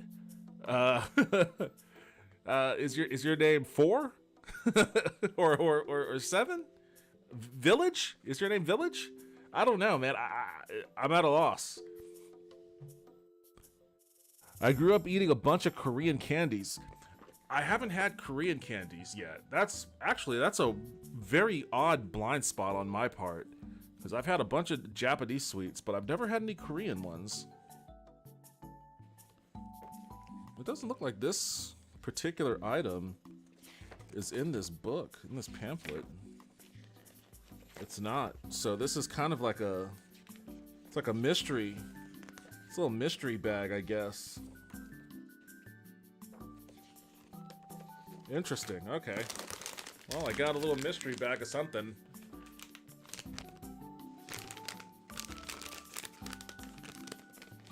I'm gonna crack it open real bit and real quick and see what exactly is in here.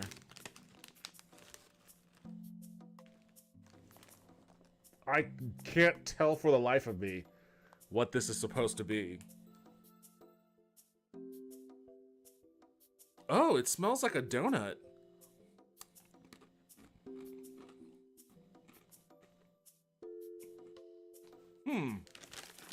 That's interesting. It smells like a donut.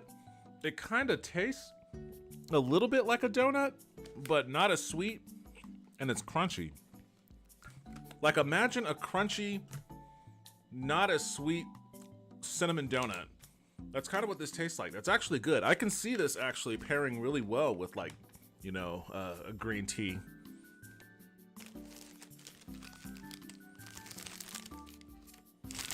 I've got this little thing. This looks like it might be. It almost looks like it's some sort of seasoned cracker, like a Parmesan thing. Damn, there's a lot of stuff in here. But it's a lot of like individual little thingies. Let me see. Hopefully this is in here somewhere. Oh no, okay, so this is, I'm sorry, it's out of the package. The last thing I ate, Sakura Corinto.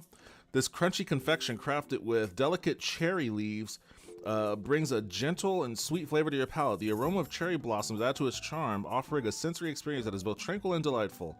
Common allergens: wheat, may contain traces of dairy, egg, peanut, and buckwheat. Okay, it's very donut-esque. I like it though, it's good. Suki, I'm trying all this stuff out. Or at least I'm trying some of it out. Just looking to see what's in here.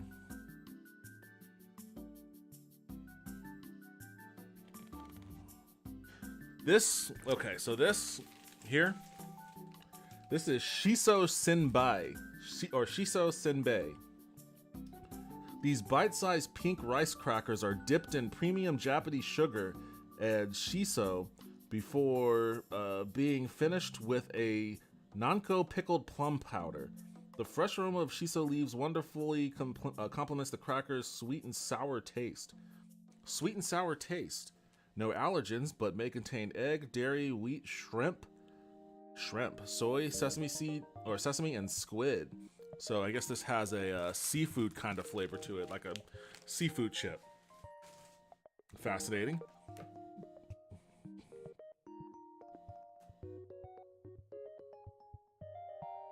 I usually go to an Asian market or pick up some when I'm at H Mart. I go to H Mart fairly frequently. Never thought to look in the candy section. Go figure. Go figure. Maybe next time I'm there, I'll go check some stuff out. Yes, my name is Veronica. Oh, okay, cool. Well, there you go. That's better than your name being Village. Oh, damn, cool. I get some Japanese foods and candy sometimes too. Yeah, this is just making me want to go to H Mart, honestly. It's been a while. Okay, this one I saw earlier in this pamphlet.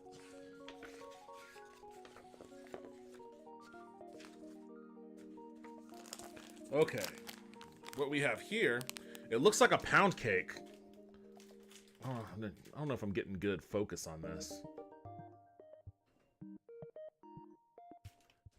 It is Sakura Castella. Interesting blend of words there. I guess this is Seiri Daikokudo. Seiri Daikokudo craftsmen carefully bake each cake one by one in a kiln to create this fluffy castella. Its sweet and slightly sour flavor results from the sugar pickled cherry blossom petals blended into the cherry blossom paste. There's a paste on. Oh, I guess that's the top part. I didn't even notice that. Yeah, I guess that top part there is like a cherry blossom paste. H-Mart is great. Yes, I sing H-Mart's praises whenever I have the opportunity to. Like, that place is dope. And, secretly, they've got some really good cuts of beef there. Like, some of the best steaks I've ever made in my life came from H-Mart. Holy Lord, what is this? What is this? This doesn't even... Is this...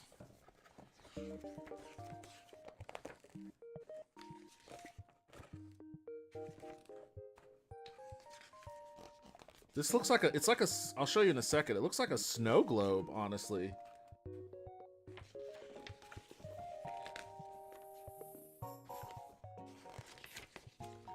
I don't see anything. So, it's got this... Let me take it out of the wrapper. Oh, I'm gonna have to damage the thing. I don't want to damage it.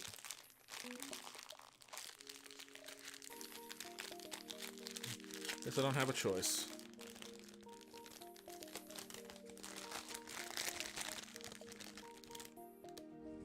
What the hell is this? Oh, okay. I don't know what's in this little thing, but in this part, it looks like there's like a piece of cherry blossom in it. It's like I don't know, but you see this little plastic part kind of insinuates that this can get pulled off. I don't know what this is.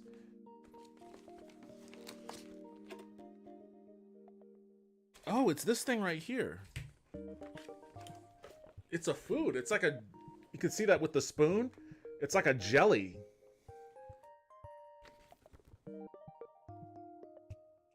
Sakura Warabimochi. This soft traditional Japanese dessert, crafted by the bakers at Tsuruya Confectionery, brings a floral burst of elegance in your palate, infused with this sweet taste of cherry blossom honey. Each refreshing bite is oh geez. Contains traces of orange, soy, dairy, egg, peach, sesame, apple, and gelatin. Damn, this seems good. What's in this little pouch? It doesn't say. I don't know what's in this pouch. But that description sounds good. Holy shit. Alright, put that over there. There's a lot of stuff in here. Oh my god, hold on a second. Alright, so I have two of these. Two of these things, which... Let me consult the guide.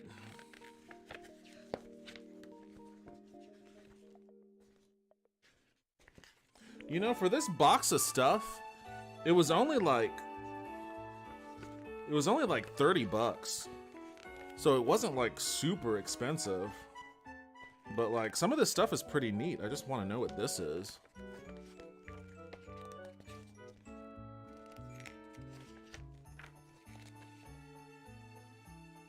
Okay, these are the Sakura Leaf Senbei. These rice crackers are kneaded with salted cherry blossom leaves, giving them a soft aroma of sakura blended nicely with hints of shrimp and salt.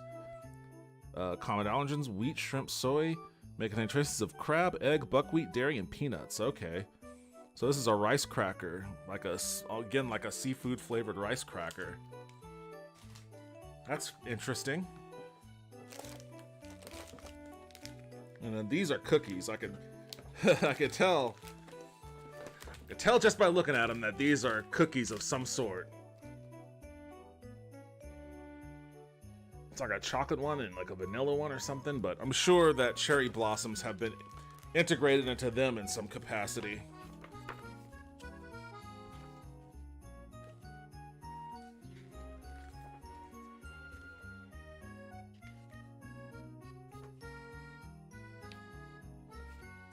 Shortbread cookies. Sakura shortbread cookies. These shortbread cookies are filled with a warm colored pink sakura jam. Oh, damn, they're filled. The cookies are expertly kneaded with margarine and cocoa, making the crunchy outside perfect. Oh, damn. The perfect sweet cradle.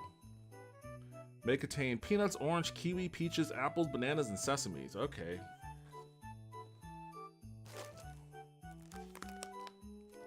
And then these look like pretzels, only not quite pretzels. Oh, these are also cookies. It's just a little baggie of them.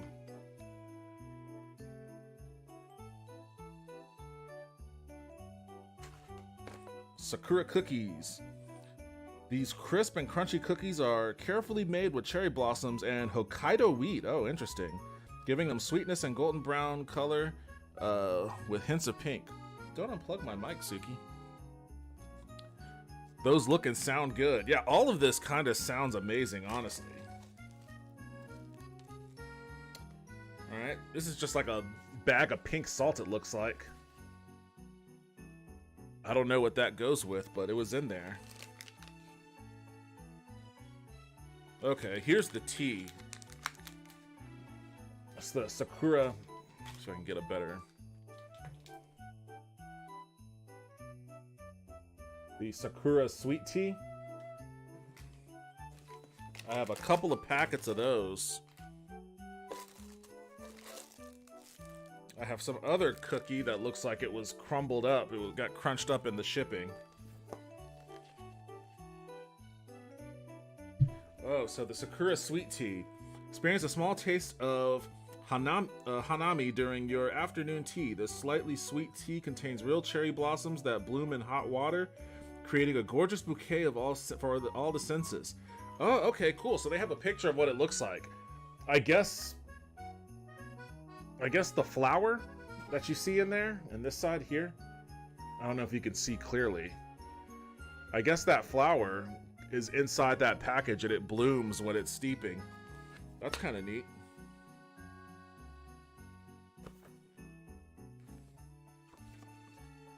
There's another little box in here.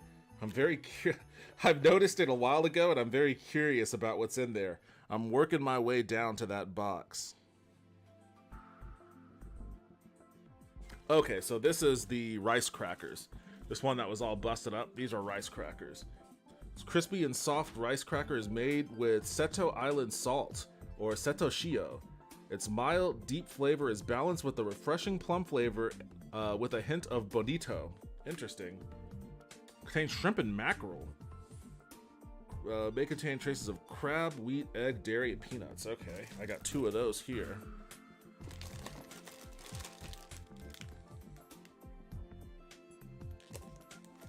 I have 2 Sakura Donuts Bow. They're in these little packages here. And hello, cool spot up. Hey, Gabriella, welcome back. So this little donut thing on the side, that's what those are. That's what it kind of looks like out of the package. The crispy fried dough of these donut bow is soaked in honey and plenty of cherry blossom syrup, resulting in a fresh spring flavor. Crispy on the outside and moist on the inside, these treats are perfectly paired with a warm cup of tea. That sounds amazing. Okay, I'm definitely gonna try those. I guess gotta try it with the tea, huh? I got a couple more gummies in here. These are the last treats before I get to that box. So let me figure out what these are. Okay, this is Sakura Mochi. These little squishy little gummies here.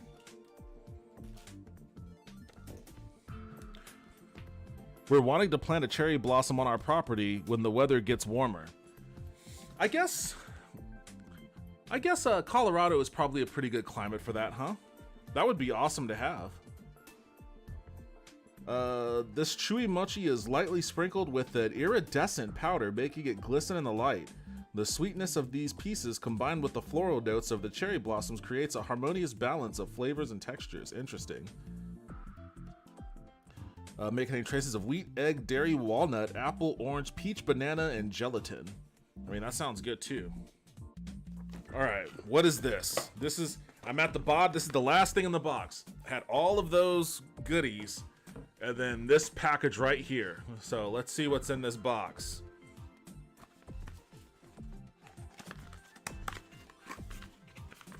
Oh, neat. It's a little plate.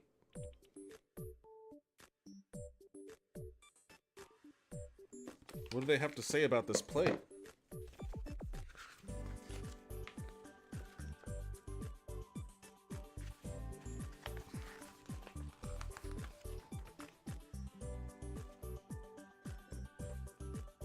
Sakura Springtime Dish.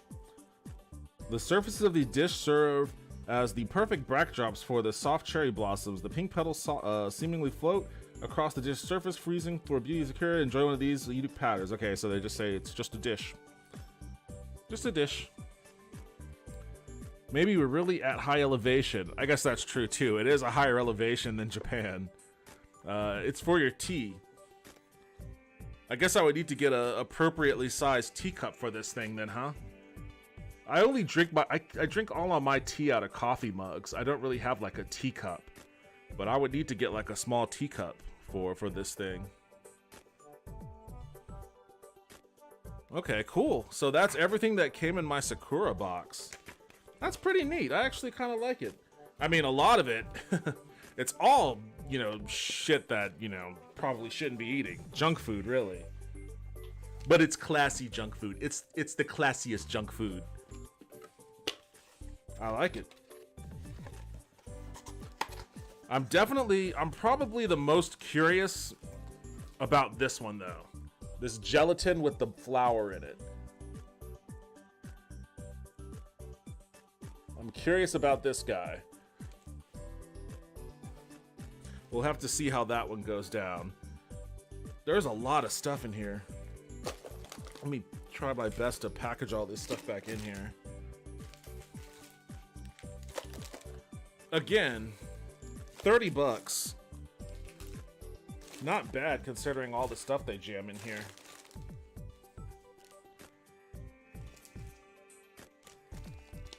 I do like subtleties too. Subtle tea. Not like super harsh or abrasive tea. You know, that cinnamon, apple cinnamon tea. I don't really care for stuff like that. I'm not a big tea person, which is crazy because, like, you know, my entire family's from the South. You know, they grew up on sweet tea. You know, Texas, it's Texas. You know all about sweet tea or unsweet tea, just tea in general. It's big tea culture in the South in America, and I just never been a part of it. But for whatever reason, I do like the more subtle teas. I'm for it. Ugh. Next time I have an opportunity to make myself a little cup of tea, I will definitely try it with some of those pastries.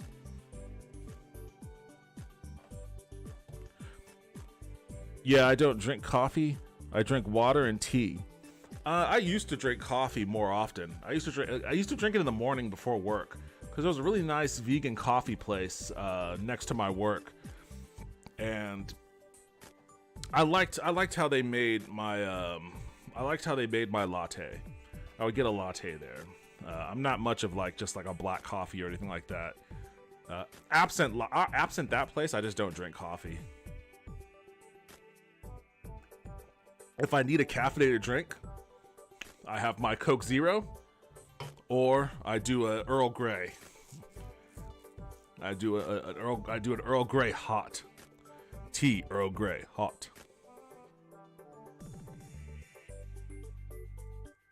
I make my own tea. Wait, what? How do you make your own tea? Like you harvest your own leaves and then brew them? I love a vegan coffee place. It was pretty dope. I think it's still in the same area. I just don't work in that area anymore. But they had really good beans there. But they also just knew how to perfectly blend oat and almond milk together. Because I never liked just almond milk and I never liked just oat milk. But blending those two together, oat and almond milk, primo. Primo. Yeah, I have one near my place. Like, try it out next time. If you go and you fancy a latte, try doing an oat and almond milk blend. I'm partial to lavender or ginger. Yep, okay, so you do just kind of grind your own teas up there in Colorado. You live in the mountains too, right? You're living like a real off-the-grid hippie kind of lifestyle for, you know, as off-the-grid as you can be for, you know, watching Twitch streams. but if you're growing and brewing your own teas, like, well, Colorado, what else are you growing up there? Eh?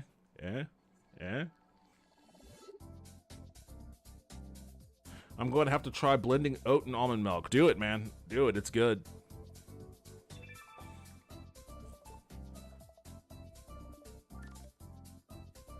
Almost 9,000 elevation. Whew. Doesn't it get hard to breathe up there? Seems like it gets pretty tough to breathe up there. That's the one thing that I always thought was pretty, like, and I'm kind of a fan of the Denver Broncos. I grew up in Denver. I went to some of their training camps as a kid. Sure, they're my number 2 team. I don't mind the Broncos.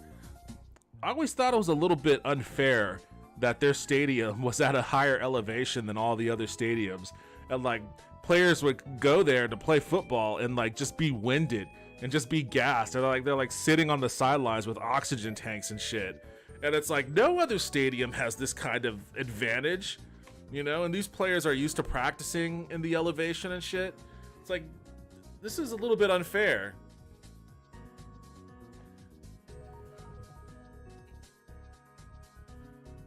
I'm quite used to it. I would hope so, living there. It would suck if you lived there and weren't used to it. But, you know, maybe I got used to it when I was there too. I was a kid at the time, so who knows. I certainly don't recall ever having, but I wasn't really super active anyways. No, that's not true. I played flag football for a little while. I guess you don't really think about it when you're a kid. All right, let's see. It is 1:30 in the AM for me, which means that after 3 hours and 33 minutes of doing the stream, I should call it and go hang out with my cats for a little bit. I think it's exactly what I'm gonna do. I'm a small person. Okay, well, I guess that means less oxygen is necessary, but so long as you don't have to, you know, tackle a running back or something, then I guess you'll be fine.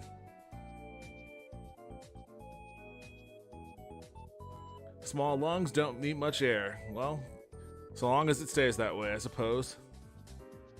But, it seems like you get that crisp mountain air, too. That sounds nice. Sounds desirable. I've often thought about like doing an Airbnb or something up there in those Colorado mountains. But then I watched a video. This was like during COVID. Or a little after. It was like sometime in mid or late 2021. I watched it. Like some video of a town in Colorado that just got overrun by yuppies that wanted to do all their remote work in Colorado, you know, and they eventually just priced everybody in the town out. And like people that just worked at really small coffee shops or really small bars or whatever just couldn't afford to live in the town anymore because everybody with all this money from out of town just flooded it. Because it was beautiful. It was like right in the mountains, you know. It looked like a scene out of The Sound of Music. But you know, it's like, damn, that sucks for the local economy there. The people airmailing their money in. Yeah, it is nice. My partner and I both work from home, but it's not a tiny little town. It's not many. There's not many people here. You said Boulder though, right? Boulder is a pretty big city if you're in Boulder, unless you're just using that as a frame of reference. Like Boulder is not exactly small. Boulder as a proximity. Okay, I gotcha. Well, hopefully you're not contributing to making some poor barista's life unlivable. But you know, what can you say? I'm in the mountains to the west of Boulder somewhere. Somewhere. You don't have to pinpoint your location exactly. I'm not asking for an address. All I know is you're in the hills. You're in the mountains of Colorado. So you're getting nice clean air. You're getting cold ass weather when it's cold. And actually pretty hot ass weather when it's hot too. So you're getting seasons. You're getting seasons over there. Oh, all right, I'm gonna log off. Thank you everybody for joining me. I appreciate it as always. Oh man, a wave of exhaustion just hit me. I don't know why, but I'm definitely gonna take advantage of that guy by going and lying in bed, probably watching some One Piece. Take care all. Yeah, thank you for joining me, Haunted Taco. Excuse me. David, thank you for joining me. Arachnid Soul, thank you for joining me. Poxborn, who was in here earlier, always appreciate when he stops by. Gabriella, always appreciate it when he stopped by as well. Haunted Wisp, thanks as always. I appreciate everybody's support. It's always fun when I have, you know, multiple people in the chat contributing. It doesn't always happen, of course. That's just the nature of being a small streamer. Sometimes you have rooms where you have fun chats like tonight. Sometimes you have rooms where you're talking to yourself. And don't think for a second that an empty room would prohibit me from talking to myself. I will talk to myself. But this was more fun, so I appreciate it, and I hope I see you guys back again. I'll be streaming next on, you know what? I was gonna say Thursday, but I don't know yet. Might be seeing Dungeons and Dragons with my D&D group. Well, if I'm not streaming Thursday, I will definitely be streaming Friday, so I will see you one of those days. Enjoy the rest of your night, everyone. Bye.